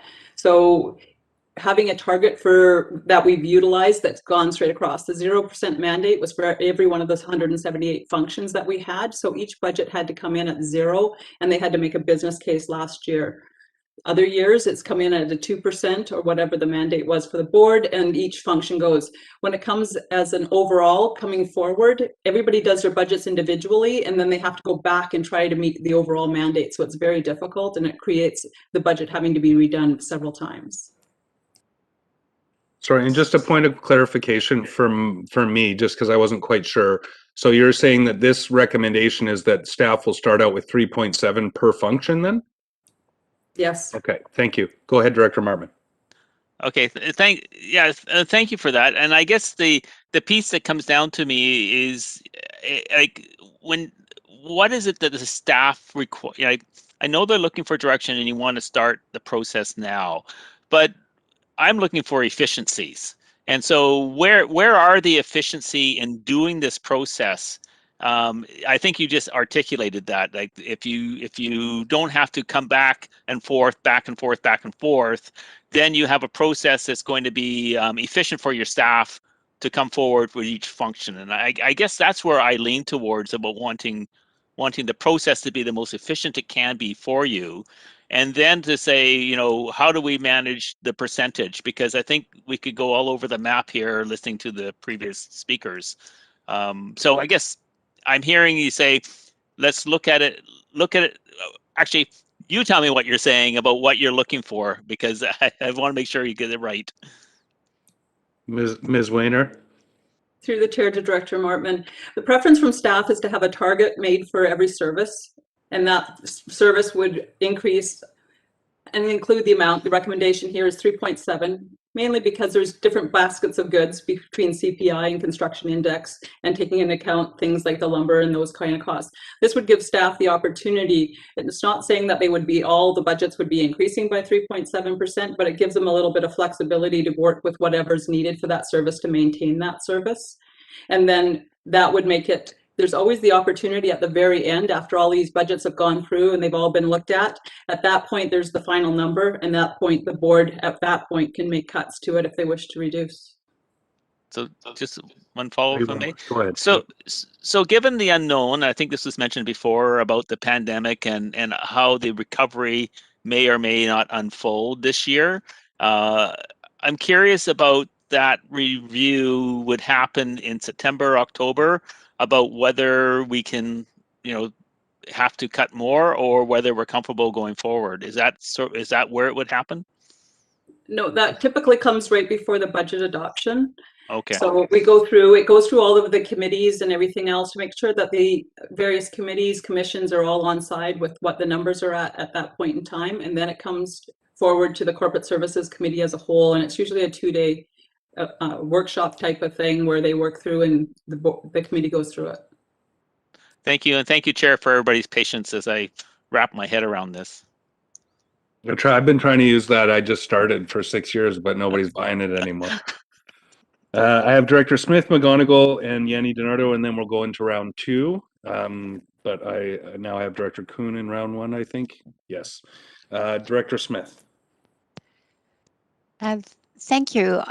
It's interesting listening to the conversations here at the table. One of the things that I have a concern about is if you start with 3.7 and we end up looking at the different functions and we say, okay, we're going to start on this function, we're going to cut. It's much harder to go backwards and start asking staff to then say, if we say, well, that budget we would like to see down to 2%, then we would like it cut. So how are you going to cut? So the staff ends up having to rework each budget.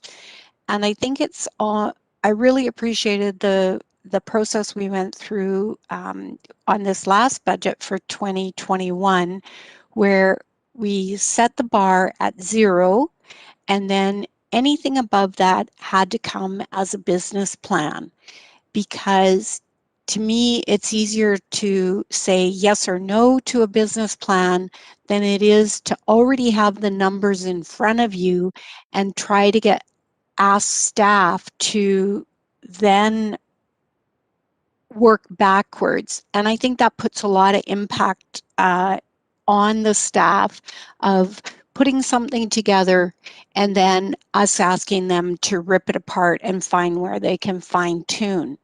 So I do have that concern. I think that the financial pressures on residents, taxpayers in our areas are mixed. We have taxpayers that are well heeled, and for them it's not an impact on whether we go 10% or 20%. Others, we need to look at the businesses that are may not come back, that they're struggling through, and we're looking at, you know, also our levels of service. And I think that our levels of service, we talked about our solid waste and recycling and whether we would look at cutting the hours or something at the depots. And we felt that those are really essential services and we don't want to cut in that area. So there's lots of things that we're going to be having to work on. I mean, one of the things that I look at is in electoral areas in 2017, there was a report regarding the water and the sewer systems, and it showed clearly that the majority of the systems were not functioning at a level that they needed a fair amount of infrastructure upgrades or funds, and yet I don't see that we're working to increase those services, functions, funding. And as an electoral area director, I think those are really important services that are provided by those taxpayers for they're essential services. So if we need to if we're looking at increases, those are areas that actually should be increasing. And then other areas we should not be working to increase at this time. So finding what's essential services, which is what the services were mandated to provide, may require a different percentage looking at for increase than some of our other areas. So I wouldn't like to start Mr. Chairman, could we keep the comments a little bit shorter, please? Oh, it's okay for others to meander on? Yeah. Sorry. Sorry, and Director I'm Kuhn, sorry I'm meandering so much for you, Mr. Director Kuhn. Director Smith, the chair was going to speak to Director Kuhn about his inappropriate interjection. It's not your role to do that, please. Thank you. Director Kuhn, if you want to call a point of order, please use the procedural tools that we have. Director Smith, please finish and we'll move on. I've got my own advice about our conversation. Go ahead. Thank you. I just think it's awfully hard to ask staff to go backwards after you've allowed them to go up to say 3.7 and then wanting them to cut. It's demoralizing, and I wouldn't want to put that on as an impact on our staff. I would support possibly a 1%, and then we could work from there, but I'll listen to the others. Thank you. Thank you. I have Director McGonigal, Yanni DiNardo, and Kuhn on my first round, Directors Wilson and Sebring on round 2, added Director Salmon to the first round. If you haven't got your 2 cents in, you're getting a lot of latitude today. So I've got, so Director Marshall in round 2 already. My apologies. Mr. Itami's been wanting to speak, so I'm going to let him go, and then Director McGonigal, you're next. Thank you, Mr. Chair, and good afternoon, everybody. I couldn't actually stop myself because I'm one of the staff members who is responsible for delivering the service, maintaining the same level of service. And I just want to share, the challenges that we have, or I have at least, for the core services. Every year for the budget, we go through this analysis. We look at what we have to deliver. And there are a number of tools that we have. Asset management, as Director Smith mentioned, is one of the valuable tools for us to identify which asset, we have to actually take care of that in the next year or so and so forth. Solid waste, we rely on a number of contractors. Now, some of those agreements are coming to an end, expired, and believe it or not, if you want to actually renew those contracts, you're talking about between 10 to 20% increase. So, material that we are using, and some of these pipe manufacturers are out of business, or there are some amalgamation among them. Prices are going up. So it's very difficult, yes, you want to drop the levels of service, it's your call. Yard and Garden some years ago, we talked about that. It cost us almost $1 million to keep that service going. There are advantages to that if you have this service. But if we want to actually limit ourselves to 1% or 2%, it's not going to happen. The outside world is changing. Lots of problems, left and right. As I said, material, contracts. Yes, constantly we are watching that, and we include that in our analysis for the budget. So it's not something that we assume something, there is a spreadsheet, we plug a number there, here we go. We are looking at that, and that's really a huge challenge for us. It's just I want to add that for your attention, or to bring it to your attention, is not a very straightforward. When you look at the budget process, yes, planning or planned revenue, anticipated expenditures, but expenditure to safeguard the assets that we have and maintaining the same level of service. But that actually relies on some outside kind of forces, sources that we have to do that, and those things are changing. They don't stay constant. So every year when you see an increase in the material cost, by, 10%, 5%, shall I reflect that or drop, the levels of service? So please consider that. And yes, case by case, those are not the business cases. And we consider that when we are doing this exercise of budgeting. Thank you. Thank you. Director McGonigal. I think I saw Miss Weiner maybe wanting to sorry. respond as well. Sorry. I've got so many pages of notes, I had to transcribe my speakers list onto a new page. Ms. Weiner. Just expanding on what Mr. Hatami said, I just wanted to express that staff put a lot of time and energy, and there was a lot of work done for those business cases that were done. And then work had to go back, and then they had to redo the budgets once those things were done. So there was a lot of work that was done twice. And my fear is going forward into 2022 budget, with if there was a 0% mandate or something lower than even the 2%, which is wage increases for a lot of the contracts, that would require staff to cut their budget. So they would be cutting their budgets, doing up a business case, coming back to the board, having to go back and redo their budgets afterwards to come back to the board with another case. And I just wanted to let you know that's the case for that. And the irony there is the fiscal inefficiency in that kind of a process and the money that gets spent to do that. Director McGonigal. Thank you very much. First of all, I don't think it was a water leak. It was a water escapement. Let's make sure we're clear on that. Escapement. No, seriously though, I think with the recent approval of the strategic plan, the corporate strategic plan, that is having an impact moving forward on this year's budget discussions. We've approved that strategic plan and a work plan that we want our staff to put forward with. There will be financial implications with that. 0 is not attainable.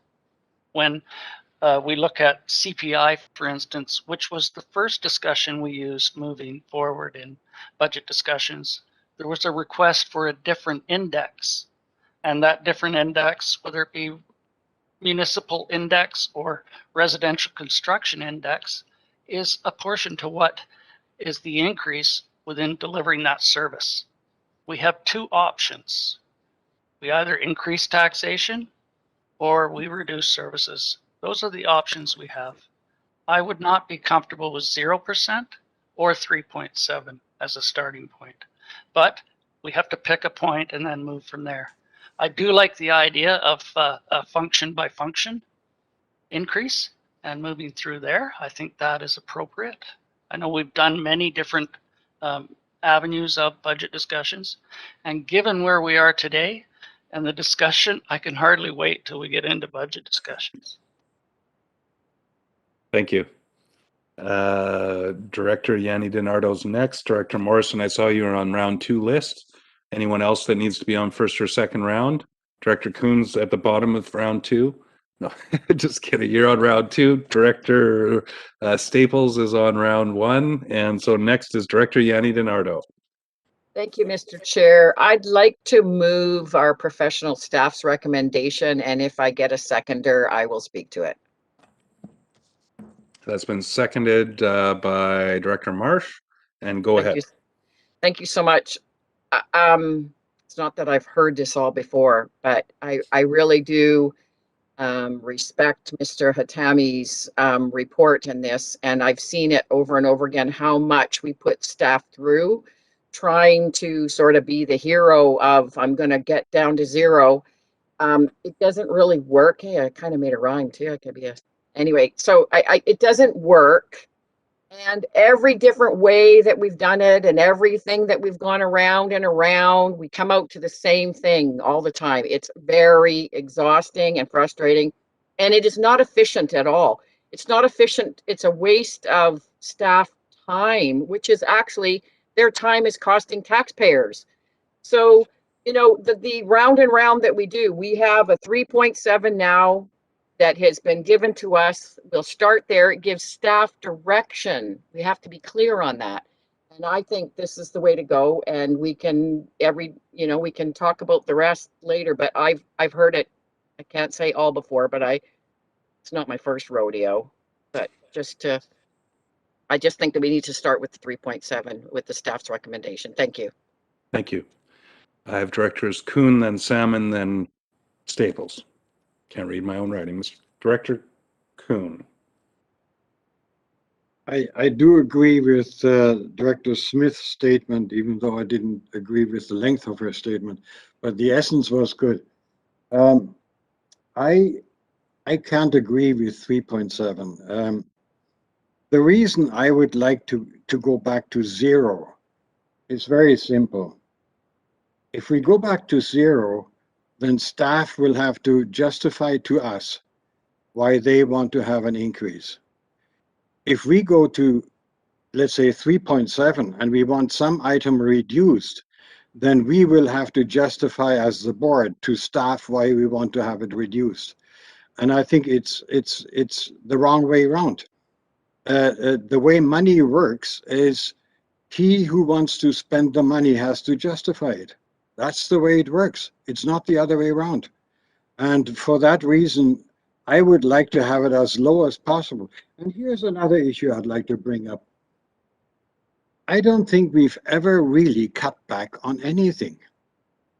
So I'm wondering, and I'm just spitballing here, how would the public react if we did cut services? Would there be an outcry? I mean, it's never been tried, and we haven't got the guts to try it because we want to be the good guys. We don't want to have bad press and all that. So we'd rather have increases and justify the increases than go the other way around. But I mean, the way money works is if you don't want to spend an awful lot of money, you're going to have to set limits on it. You're going to have to say, well, okay, if I want to spend more on this item, then I'll have to cut back on another item. And we don't ever do that. So here's my question to all of you. Should we try that? Should we try to cut some budget items and see what happens? Because if we don't try it, we'll never find out, and we'll always get blamed for tax increases. We'll always get the bad flag, and we always, oh, you can't keep your budget, and you are too high, and what does the CVID do with all that money? Okay, then let's cut some, and let's see what the flag is. And if the flag comes back, oh, what did you do here? Then we can simply say, well, okay, look, if you want us to spend more, you're going to get dinged with higher taxes. We're going to have to hire more people. So that's what our choice was. if you don't like that, we can increase next year again. Wouldn't it be worth a try? Anyway, that's my question. Thank you. Just note that wasn't short. Director Salmon, you're next. Thank you. I would find 3.7 very hard to support. I really don't.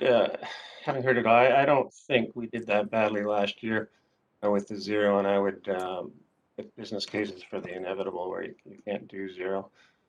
We did end up at 2.5 instead of the 5 to 5.5 to 5.7 that we averaged in the 6 years before that. And I think I'd much rather just do that again. Thank you. Thank you. I have Director Staples last on my first round list. Second round shaping up quite nicely. Directors Marsh, Wilson, Sebring, Morrison. I had actually put Director Kuhn down twice, but he was going for his first round. Director Acton, Stone, and Smith. So final first rounder, Director Staples. So I just want to add a piece to this. And I think part of what the issue is with this entire system is that the system that we live in, everything around us is increasing in price. Every single thing. I have not seen one thing in the past year go down in price. And so when we're in a system that keeps having to inflate because that's how the system is designed. And so it's not something that we can say to staff, you know, the costs, they're not creating these costs. These costs are being created by the world around us. And we're having to always navigate through that. So every time we come to this place every year, we're faced with the same thing because we're in a system that is not sustainable. This system keeps growing. That's how it's set up. That is how it's designed. And so we can sit here and we can debate for, you know, the next 8 months how we're going to get to this budget, but we're going to have increases in certain areas. I trust staff to come back to us. If we say 3.7, they have heard loud and clear, we don't want them to be at 3.7. So they're going to come back to us and give us something, show us the areas where things can be lower than that. And hopefully it some way will come out to a balance that's, you know, maybe more palatable around 2.7 or 2.8. But the real reality of this entire system is that that's how this works. And I don't like it any more than anyone else does. But it's the system that we're in. And that's a mighty big thing for us to change, you know, to address that, because the system is not based on staying the same and staying stagnant every year when all the costs around us are going up. And so that is all that I will add at this point in time. Thank you for that. So we're into round two. There's just out to the directors, is there a need for a break now, or would you rather just kind of power through to say 4 o'clock, another 17 minutes, and then we'll see where we're at then, okay? Directors Marsh, Wilson, then Sebring. The list is long. I'm just going 3 at a time now. Director Marsh. Okay, so I'll just start by saying, if I get interrupted, I'll forget everything and it'll take me longer.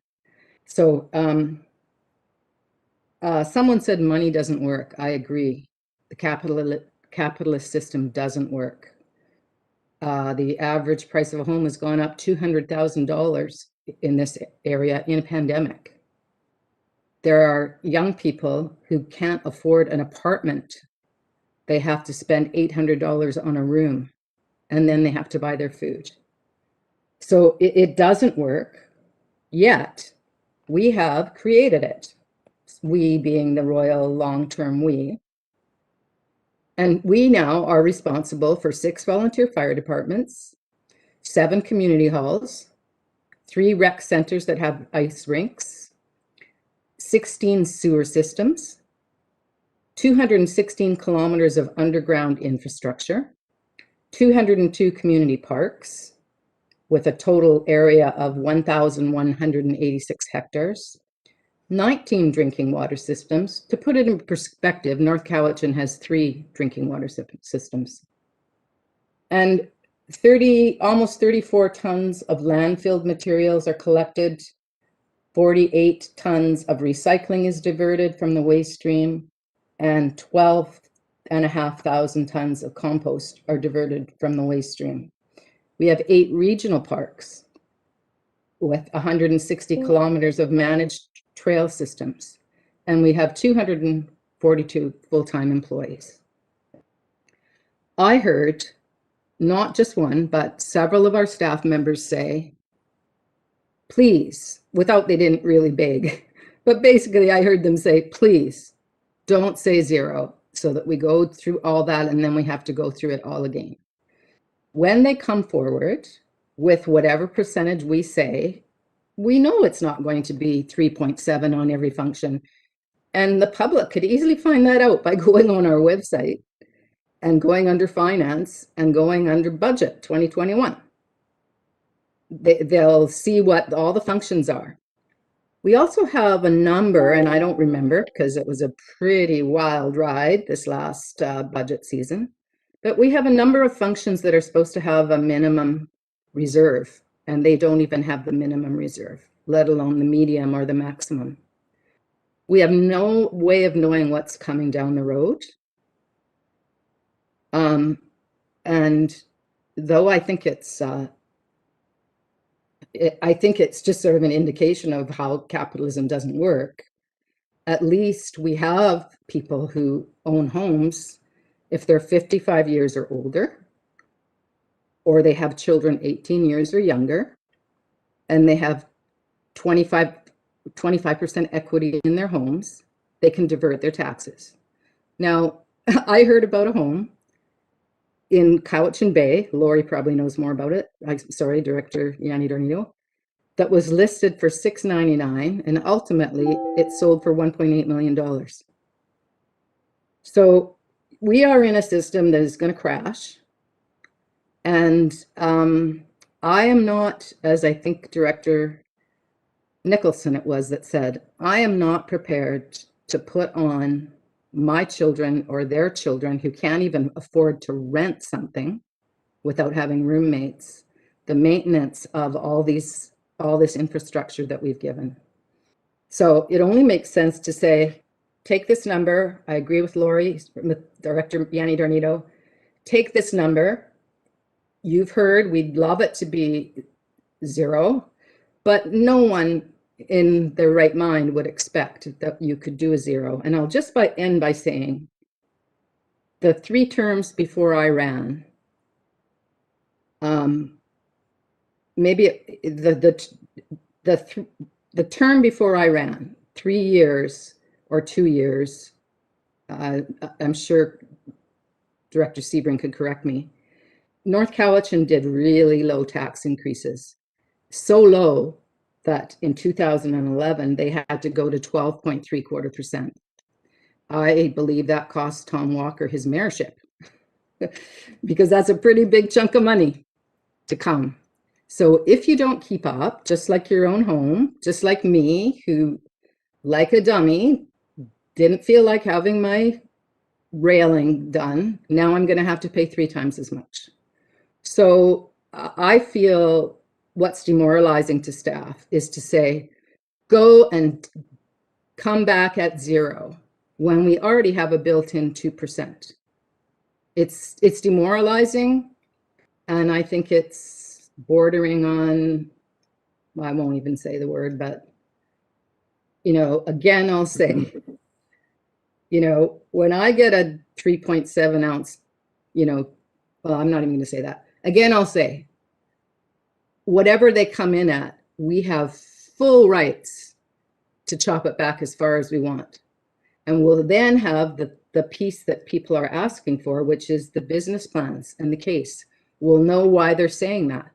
And then we'll be able to figure out right then with our staff, well, what would happen if we did this? And then we can make our decision. Thank you. Thank you. I have Directors Wilson, Sebring, Morrison, Acton, myself, and Director Smith. And I am going to just advise that we try and, it seems like we're all kind of trying to build upon each other and see who can get the most points in. Let's just try and we're kind of zero in if we can. We do have a motion on the floor.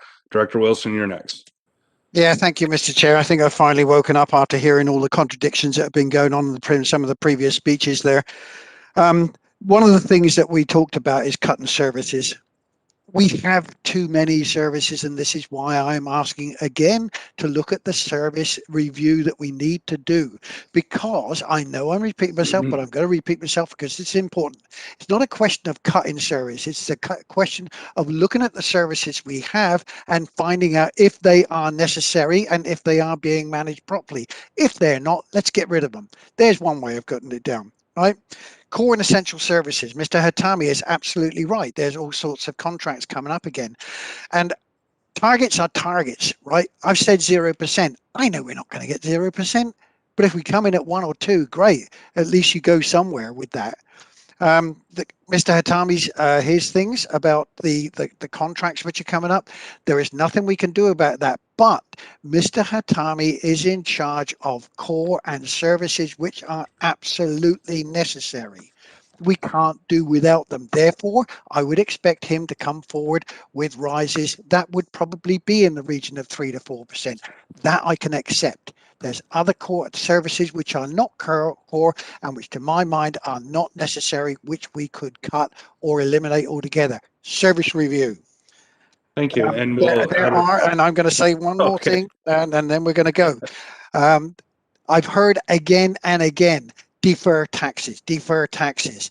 If you are in a situation where you are forced to defer taxes so that you can pay your bills, you are basically borrowing money to pay your taxes. That ain't right. And having to defer your taxes because they are, oh, I'm sorry, a bit burdensome, that's not right. And it shouldn't be said to anybody, defer your taxes. Thank you. Director Sebring. No, thank you, Mr. Chair. I'll try to keep it short. You know, if we go with this motion, this 3.7, that's what we're going to get. And then we're going to get a bunch of supplementals on top of that, because that's how the process works. We understand that. We've seen it in the past, and you know, all due respect to staff, that's how we do things here.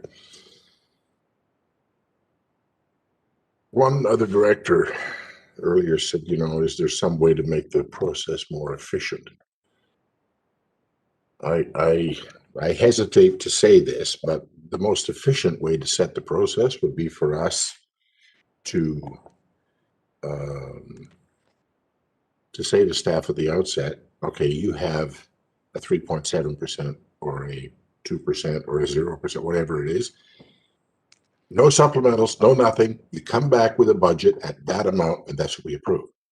That's efficient. It doesn't give us, as the governance body of this organization, a whole heck of a lot of input into how we prioritize the spending. But that would be, to me, the ultimate in efficiency. That it wouldn't just be a guideline. It would be, this is what you got next year, folks. Make it work. And if you got to cut some services to do it, or you got to lay off staff here and hire somebody extra there, make that happen. But here's your marching orders. We don't do it that way. And because we don't do it that way, we get into what would arguably be the inefficiencies of the political debate that says, okay, here's your core, and you know that's notionally 3.7% according to this motion. But oh, now board, you know, you got to do this and you got to do this because you know these are essential services. And all due respect to Mr. Hatami, I don't disagree with anything he said, but that's how the process works now. Is we end up with this core, and then we always have the supplementals that pile on. That took us, and I'll say it again in the context of North Cowichan, from 0% to almost 5.25% for half of our municipality last year. That's the reality. So, I mean, unless we're prepared to totally turn that process upside down, I think it's wiser that we start at something lower on the understanding that it's going to end up higher than where we start. So, thank you. Thank you. Director Morrison. Thanks. I'll do my best to be brief. So I've been here for every process that we've tried, and Mr. Keeber has said that just about every board tries a different process. The inefficiency in the system is not the staff, it's us. We will set a target, and then as we go throughout the year, we'll pile this additional project on, and this is vital, and this is a priority. And then we get to the budget document, and it's, oh my God, how did we get here? It's because we as a board added the stuff in. So, you know, that's the process. So whatever we decide, whatever number, I'll buckle down, do my budget stuff. But I want to tell you this, in talking to staff, when they were given the 0% mandate, talking to whether sewer, fire departments, it was, yep, we can do it for a year, but don't ask us to do it again, because the turnout gear in the fire departments is wearing out, doesn't meet standard anymore. They've got new members, we've got new people moving in our communities. Those things that we need, the fact that my community has an excess of great potable water is attracting people to my community. But staff have told me you can't cut skinny on the water system next year. You can't go skinny on the sewer system next year. So we're going to have to pay for some of those things that are critical in our communities. Infrastructure is helping to make our communities come alive and be vibrant again. So I'll go with whatever system we do. I'll buckle down. I'll do my homework. But knowing that it's not the staff that are creating the challenges when we come to that 2-day meeting at the end of the year, it's us. So we have to remember, if we give them a mandate and tell them to go away and do the work, that we have to hold the line on the new things that we put into the system. So with that, I do have a question for our finance staff, for Ms. Weiner. Do we have any idea about how the COVID and the water escapement and the likes are going to impact on the budgets that are charged out to all the other budgets? The term escapes me right now. I know what you're saying, but I help can't. me out here. The budgets that are charged out to all the ones that use the service, allocation budgets. Do we have any idea about what allocations are looking like this early in the process? Ms. Weiner. We've calculated, because general government allocations based on expenditures from last year. So those allocations have all been taken care of, and that's all bells. So that's not going to have an impact on this. If I could, I'd also like to speak that if the board wants to, they can set a mandate that includes supplementals for each functions as well. So the 3.7 could include both the budget and the supplementals.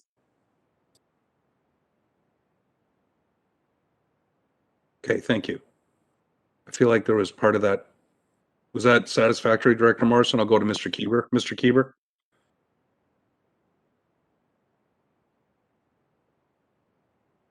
Did I? Sorry about that. I'll get there. Where did he go? So the question was asked about allocation budgets. I was prepared to come with a report next month, but it'll be my last month. And Brian said, don't worry about it. My predecessor can deal with it in the 2022 budget. But I'm going to let you guys know that corporate services needs more staff. It's not the popular comment, but they need almost one more person in every division to provide the same level of service that's being asked of them. They can't keep up. Mr. Zinga called it, the corporate services is crumbling. It is. We can't keep up with providing the level of the service, whether it's the records management, whether it's the GIS service, whether it's the IT, whether it's hiring people. They can't keep up. Whether it's the grant program, whether it's procurement program, they need additional staff. How do you achieve zero and do that? I don't know. So the 3.7 was simply letting you, started giving you a target that, hey guys, it's going to be higher. I think Ms. Weiner talked about 3.7 including supplementals. That's probably not a really bad idea. It's probably a very good idea. It basically says, hey staff, this is the money you got. You're not going over this. Make it work within, it may be the most efficient. So you maybe have the opportunity to take staff or take money from one and use it for something else. Anyway, I guess my thinking is corporate services that gets allocated out, it's going to have an increase. So, well, shouldn't say that. Proposal is going to be an increase. Whether the board approves it or not remains to be seen. Thank you. I'll just throw a bomb in an already long conversation, Mr. Kiewer. I have Directors Acton, Stone and Smith. I did say we'd take a break at 4 o'clock. Does everybody want to just take a brief break, or Director Acton, I can go to you? Take a break? Okay, so we'll take 10 minutes, 4:10. Is that all right? Want to back at the table before 4:20.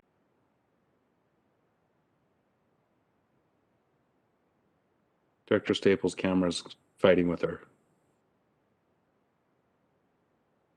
She's not wrestling a bear right now. It's just her camera stand. I'm sure of it. Use live. Thank you. All right, we're back. Thank you very much. We're resuming our discussions on SR2. I do have a little bit, we're getting closer to the end of round 2 speakers list. I have Directors Acton, myself, Director Smith, and Director Salmon. I believe, we've had a real good breadth of discussion. Hopefully we can zero in on closing our discussion and getting to a vote. Director Acton, please go ahead. Thank you. I'll try and not repeat myself. I'm not going to be supporting 3.7. I disagree. I think our 0 worked quite well last year. We ended at a reasonable amount. I would support like 2%. I think it's really valuable when staff comes back and says, okay, well, this is the business case. And then we have an opportunity as well to talk about our strategic plan, how it fits into that function. I think we'll lose that ability to really tailor it if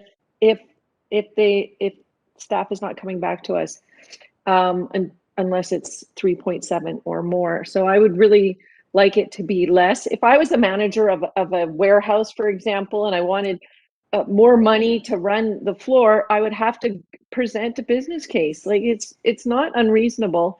And it's not every single staff member who has to do this. This is the manager of that department or somebody who's overseeing that function. And what else did I want to say? Oh, I did want to actually just quickly tell you a story that happened to me on Saturday. This woman makes 50 grand a year, and she was asking me, how do we change the bylaws so that she could live in her camper?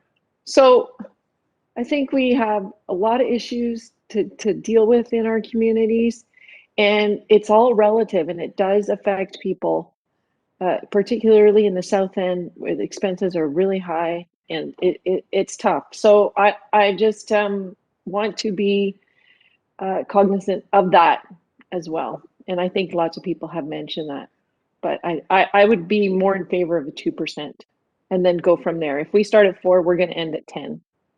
Thank you. Thank you. I'm next on the list, and I have Director Smith and Salmon. I would support what Director Acton had just said, or something more along the lines of ensuring that we have included supplementals, as Ms. Weiner had mentioned, at something more around 3.5%. But knowing full well that, again, it always comes down to the board's decision making and the things that we find are important to us when push comes to shove and we come to that crunch at the end of the process. So however it is, I can see that there'll be those advocating for what's important to them versus other perspectives. But I'd like to see either a kind of like more of a 2% number, bring back the supplementals, or supplementals somewhere around where we're at now. Director Smith, then Salmon, then Sebring. Director Smith. Thank you very much. One of the things that I think we need to consider is the cost. Right now, the housing market's crazy and wild, and people are overbidding on their homes that they're purchasing. BC assessments for our area will go up next year. I know that most houses went up about 6% last year. So not only do we need to, because when Director Morrison spoke, he said that, the Citizen published that his area had a 9% increase, but that takes into account the BC assessment. And so if we had, say, a 6% BC assessment increase last year, what will we have next year from BC assessment? And that will also play into our budget when it comes to the end numbers for the taxpayers. So I'm really concerned about the housing prices, and a lot of people are talking that next year is going to be foreclosure year.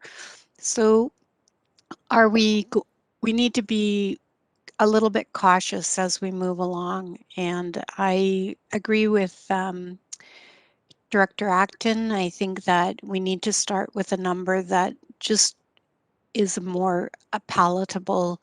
As Mary Marcotte used to say, my area's appetite wouldn't have an appetite for 3.7.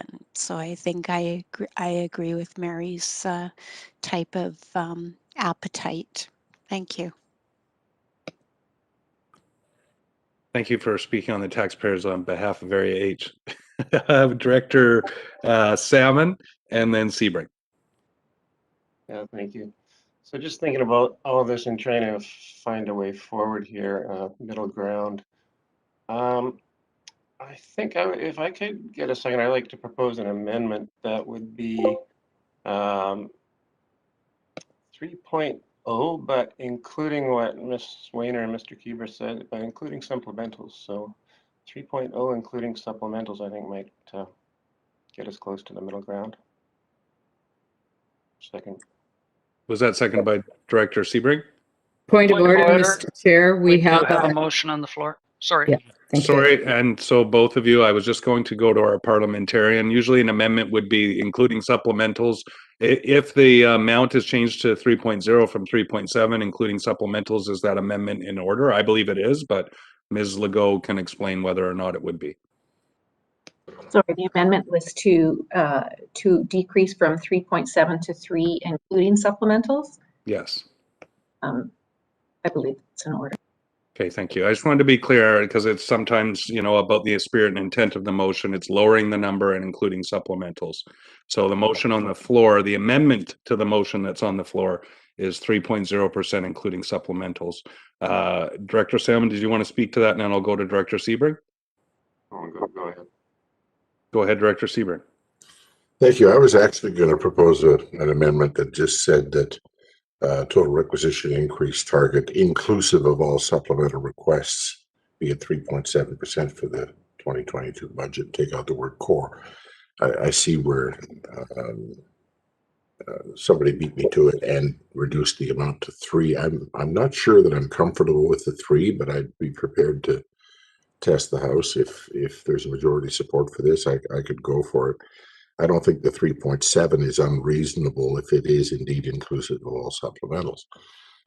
The problem here, or problem is probably the wrong word, but the reality is that I'm really not sure that that this. I mean, it sets the direction for staff, but I'm not sure that we as the politicians can stick to this, because at the end of the day, somebody's going to come back and say, yeah, well, what about this? We need more money for this. We had the discussion this year about the Parks Acquisition Fund, and there was some discussion that next year we want to bump that up again. That's not a supplemental that's controlled by staff. That's something that we have political control over. So I guess from that perspective, maybe the 3 is wiser than the 3.7. So I'm kind of thinking out loud here, but as we go, I'm probably good with voting in favor of this amendment. Thank you. Thank you. Director Salmon on the amendment. Well, just to and again, go ahead. I was just in line with what Director Sebring just said. That's why I dropped it a little, because I recognizing the inevitable. Thank you. So this is just on the amendment, and again, if the amendment fails, we'll be back on the original motion, or if the amendment passes, we'll be on the motion as amended. Is there any further discussion on the amendment? Director Nicholson. So maybe this is more a question for staff, but my inclination is not to include the supplementals, because I think that they're very uneven from service function to service function. If I recall, we had a few functions last year, particularly I think the waste management, where the increases were really significantly more. And so I think it's kind of like you need to actually look at each one individually, and that is the only time you really have to address your strategic priorities. otherwise there's no incentive for staff. They're just going to, you know, the ones that can are going to use that money up. Yeah, I don't think I would include the supplementals. I'm talking out loud. I'm thinking Okay, out. thank you. Director Marsh. Is it a weighted vote or not?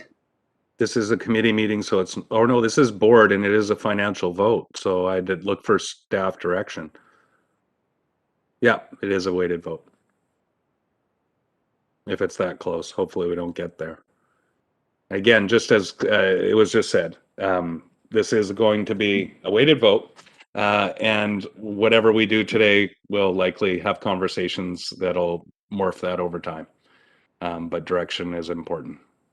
Mr. Keeper. Mr. Got it. Keeper. Yeah, Okay. Thank you. My button's a little stuck there.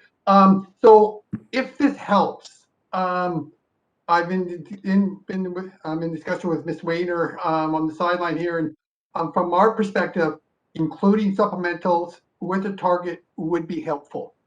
The reality is every division will have supplementals. Some are just better at not bringing them forward than others in the past, but there are supplementals that most will have. And to be fair, I like to think staff are not trying to have a tax increase. Staff hear you. So if they're able to keep under that or keep it low, they're going to try and keep it low.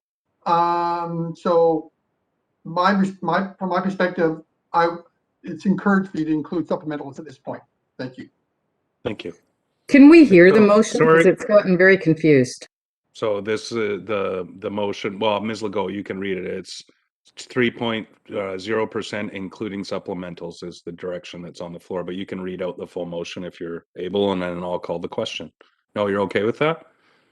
So is that all clear to everyone here? This is on the amendment, and that would be 3.0% including supplementals as the direction to staff. So I'll call the question on, or sorry, Director Nicholson. I'm still On not the clear. amendment. Yeah, I'm still not clear, and maybe Mr. Keeper could explain this to me. I'm still not clear. All the divisions have supplementals. I get that, but what I'm really interested in is if you have strategic, we need to have a strategic discussion about we have all these strategic priorities, and when we need to actually make cuts, you need to weigh one thing off against another. And so when can that happen if staff can build in the supplemental requests at the get-go? So I don't get that rationale. Mr. Keeper. Thank you, Mr. Chair. So be fair, the board is delegating some of the decision making to staff by doing this without a doubt. But that is inevitably going to happen by setting a limit. Staff determine what they put in there and what they subsequently come back and ask for. Staff have the strategic plan. They know we have discussion with the SMT. We have discussion with Mr. Crothers, and so we try and achieve those strategic plans in our work plan within our budget. But Director Nicholson is right. Staff are going to be making more of the decisions about what they're going to put in. If there's 2 or 3 items and they want to achieve 3, they're going to, based on what they see the bigger bang to get into the budget. So you are in fact deferring some of those decisions to staff by doing this. Thank you. Any further discussion on the amendment? All those in favor of the amendment? And those opposed? So we have Directors Nicholson, Yanni DiNardo, Marsh, and Staples opposed. Oh, and Kuhn. Even on a weighted vote, Ms. Legault, I think that amendment passes. But I'll ask you for that clarity. You're correct. Thank you. So on the motion as amended, and again, recognizing there's many more discussions to come, but I will go on the motion as amended. I have no one left on my speakers list unless I missed someone. Excuse me, Chair, can you just please read it again, please, so that we're all clear? Okay, Ms. Legault, if you could, it was the motion that we just voted for. Ms. Legault. So the amendment motion was to set a total requisition increase target of 3% including supplementals for the core 2022 budget. Thank you. Any further discussion? Seeing none, all those in favor? And opposed? Directors Kuhn? Opposed? Motion carries. Thank you. And just as we move on, Ms. Legault, to item SR3, I just want to say I actually thought that was a fruitful and collaborative discussion. Doesn't mean we don't get a little heated up or attached to our own viewpoints, but I appreciate the discussion, even though it was quite long. All right, Ms. Legault. Item SR3, staff report from community planning, grant application for local government development approvals program. Thank you. Can you read the recommendation? And it's moved by Director Yanni DiNardo, but please read it out. That a grant application for up to $500,000 be submitted to the UBCM Local Government Grant Development Approvals Program, a component of the Canada-BC Safe Restart Agreement, and two, that the UBCM Local Government Development Approvals Program grant application be accompanied by a letter indicating the board's support for the modernization of the CVRD's development approval processes and willingness to provide overall grant management. Thank you. And that was moved by Director Yanni DiNardo. Did I get a seconder? Director Marsh, seconds. Discussion. Director Sebring and then Nicholson. Yeah, this is an interesting grant program. We heard about it, Chair Stone and myself and some of the other mayors in a call with Minister Osborne, I think last month. I'm going to vote in favor of this, but let's be careful what we wish for. We just came through this big discussion about budgets. I'm sure that at the end of the day, I mean, we all acknowledge that we're having some problems in our development approval processes and in our planning department, and that's been endemic for a while.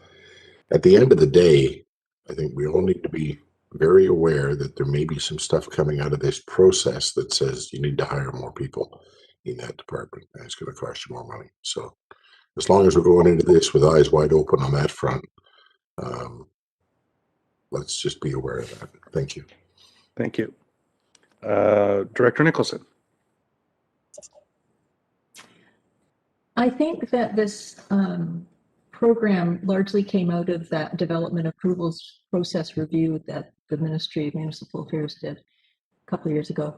And that was really focused to a large extent on the housing affordability issue.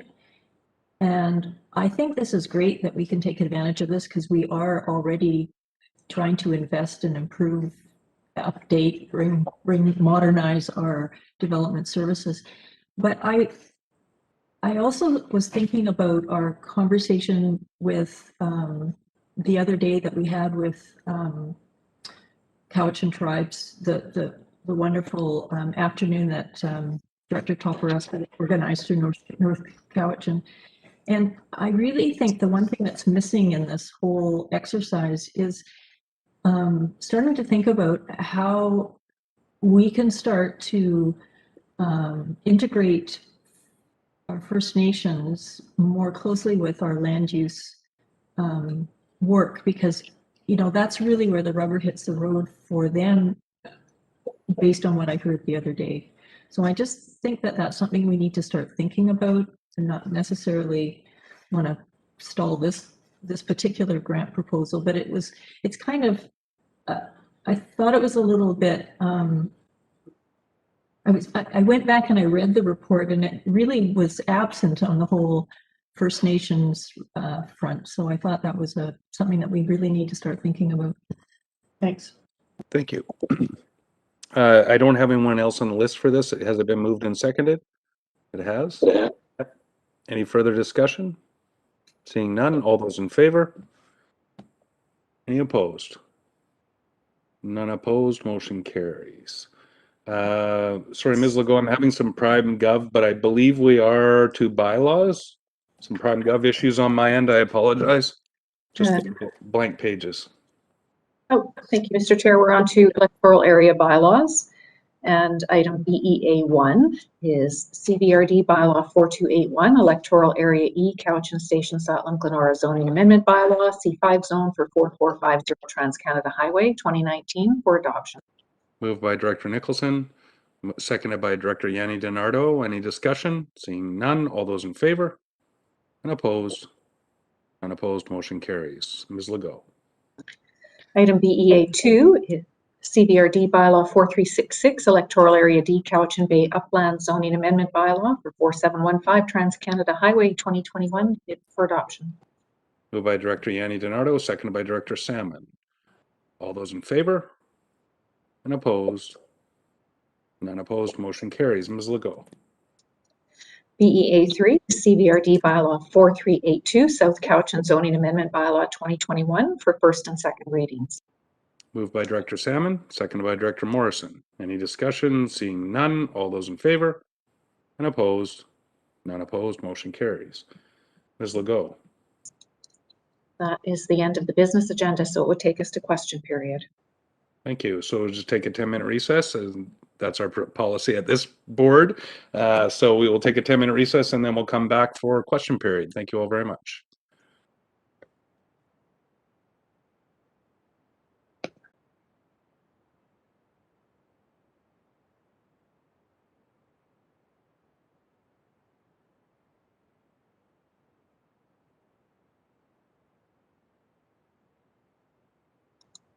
The video's live. Thank you. Welcome back, everyone. We are at question period for our regular board meeting for today. Ms. Legault, who have we got for question period today? Ms. Kaufman, welcome. You're first. You're still muted.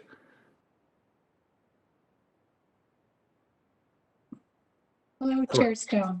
Hello, I welcome. believe, thank you very much. I know it's been a really long day, and I just wanted to acknowledge the very heartfelt sentiments that the directors, some of the directors spoke to on our official National Day of Mourning. I believe, Chair Stone, you were going to have something for me today. Oh, Ms. Kaufman, you're really going to be disappointed in me because I had emailed you saying, admittedly, I had forgotten what I was supposed to track down. You emailed me back, and a sequence of events happened since I got your email that hasn't allowed me to do that. I will follow up with you, and we will read that out at the next meeting if that's okay. I will follow up with you tomorrow. I've got a large portion of my day to return correspondence and follow up phone calls, and I will do that with you tomorrow if that's possible. Okay, I just want to let you know it's been 49 days, so. I appreciate that. Thank you. I would appreciate a phone call as well as for Thank my you. email. Thank you. Thank you. Mr. Chair, there seems to be a real push to rush applications through the process. And oftentimes, despite the board's desire to be encouraging and welcoming of public comment, the reality for those of us on this side of the virtual podium, this is not the case. A number of applications lately have been approved or received staff recommendations without full disclosure of the documents, and despite the neighboring property owners stepping forward to disagree. Mr. Chair, what assurances can you give the public that our OCPs and zoning bylaws will be upheld? And can the public have confidence the board will act in a way that it reflects the input of the public? That's obviously a question which requires me to sort of speak for a number of other elected officials, but I'll do my best. All property owners, there would be no such thing as a zoning amendment if we just followed our zoning bylaws and our OCPs. There would never be an application for an amendment because we would just be following our existing OCPs and bylaws. So it is sort of enshrined in legislation that property owners do have the right to come forward and put their application forward to propose something different as land use for their properties. And the committee and the board rightfully then adjudicate that process. I can't speak to the lens which every director brings to those conversations. I think watching the meetings, we can see the different viewpoints highlighted in the discussions that come forward. So, and I can only speak from, when it comes to land use decisions anyway, my municipal experience is that public hearings are often And this is not a disrespect to the people that come out to public hearings, but often those who feel most affected by them, and as they should. And as elected officials, we do our very best to try and weigh those against what might be seen as broader community impacts or broader benefits that may come forward out of any individual application. And I'm speaking in generalities because specific applications all have different merits, right? But generally speaking, I think that each director expresses their viewpoints quite well in my observations of electoral area services and when they come to the board. And there are a whole gamut of perspectives from one side of the gamut to the other when it comes to applications, and I think they're represented quite well by the directors themselves. So I'm really loath to try and sort of say that this is how one director thinks over another. There's a democratic process with 9 electoral area directors on land use applications. Those votes are tabulated, they come to the board and are again given that opportunity for sober second thought by the electoral area services directors, the electoral area directors, and then they vote to move those applications through at the board. So while I can't speak to the particulars of each individual application that comes through, I think that's a pretty good general understanding that I have of land use applications at the regional district, and in my observations, I think that aligns with it. But I do appreciate always that at a public hearing or in the feedback cycles of land use applications, people most affected and often, not supportive of an application will bring their viewpoints forward, and it really is up to each individual elected official to cast their vote on that application, weighing that with all the other things they consider in the application process. So I hope that's the best I can do. I know it's not a satisfactory answer when you're kind of looking at it from that perspective, but that's just the realities of rezoning applications and OCP amendment applications based on my observations. Mr. Chair, I appreciate what you're saying for sure. And, there is the case for variances. But my point is the public is being excluded. Especially when it comes to development variance permits. Some of the variances that have been put forth lately are 3 times what is currently allowed in the zoning bylaw, or reducing significantly setbacks. And so Ms. Kaufman, if we were in person, I would say, please, this is question period. If you could just ask a subsequent question, I'd be happy to answer it. It is. I'm just prefacing, much like you prefaced your response to me.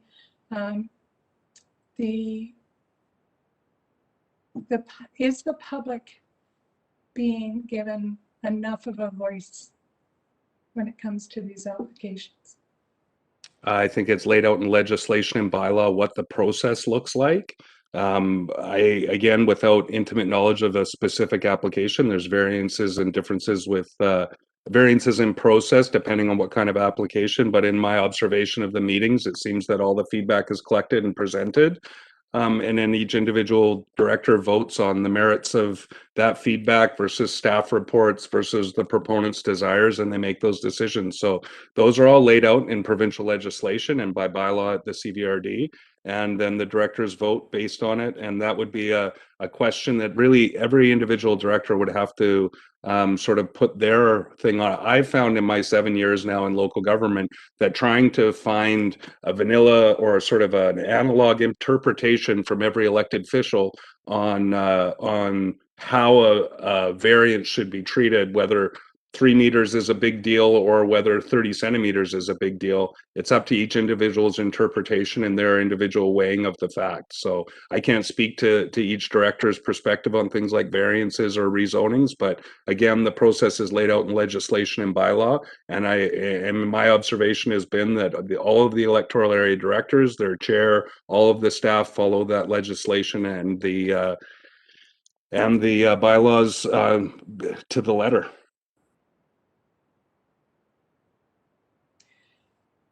Well, I can't think of a question. Thank you. Which would be disappointed, but I will say, is the public really being afforded the opportunity that we would hope, and that the directors are listening. I would say, based on the results lately, in most instances, no. Thank you. Thank you for And that I look forward perspective. to your phone call. Thank you. I'll do my very best to get to you tomorrow for sure. Emergencies do come up, but if another one comes up, I'm not sure I'll believe it's even possible. So thank you very much, and we'll hope to speak tomorrow. Anyone else today for question period, Ms. Legault? There is not. Okay, thank you. So I then believe we are at the end of our open session. Thank you, Ms. Kaufman, again, and we'll see you again soon, and we'll hopefully speak tomorrow. Then I need a motion to go into closed session, I believe, as the items that are listed in the agenda package, moved by Director Smith, seconded by Director Kuhn. All those in favor? Any opposed? None opposed. Motion carries. Ms. Legault, we have a separate meeting invite for closed.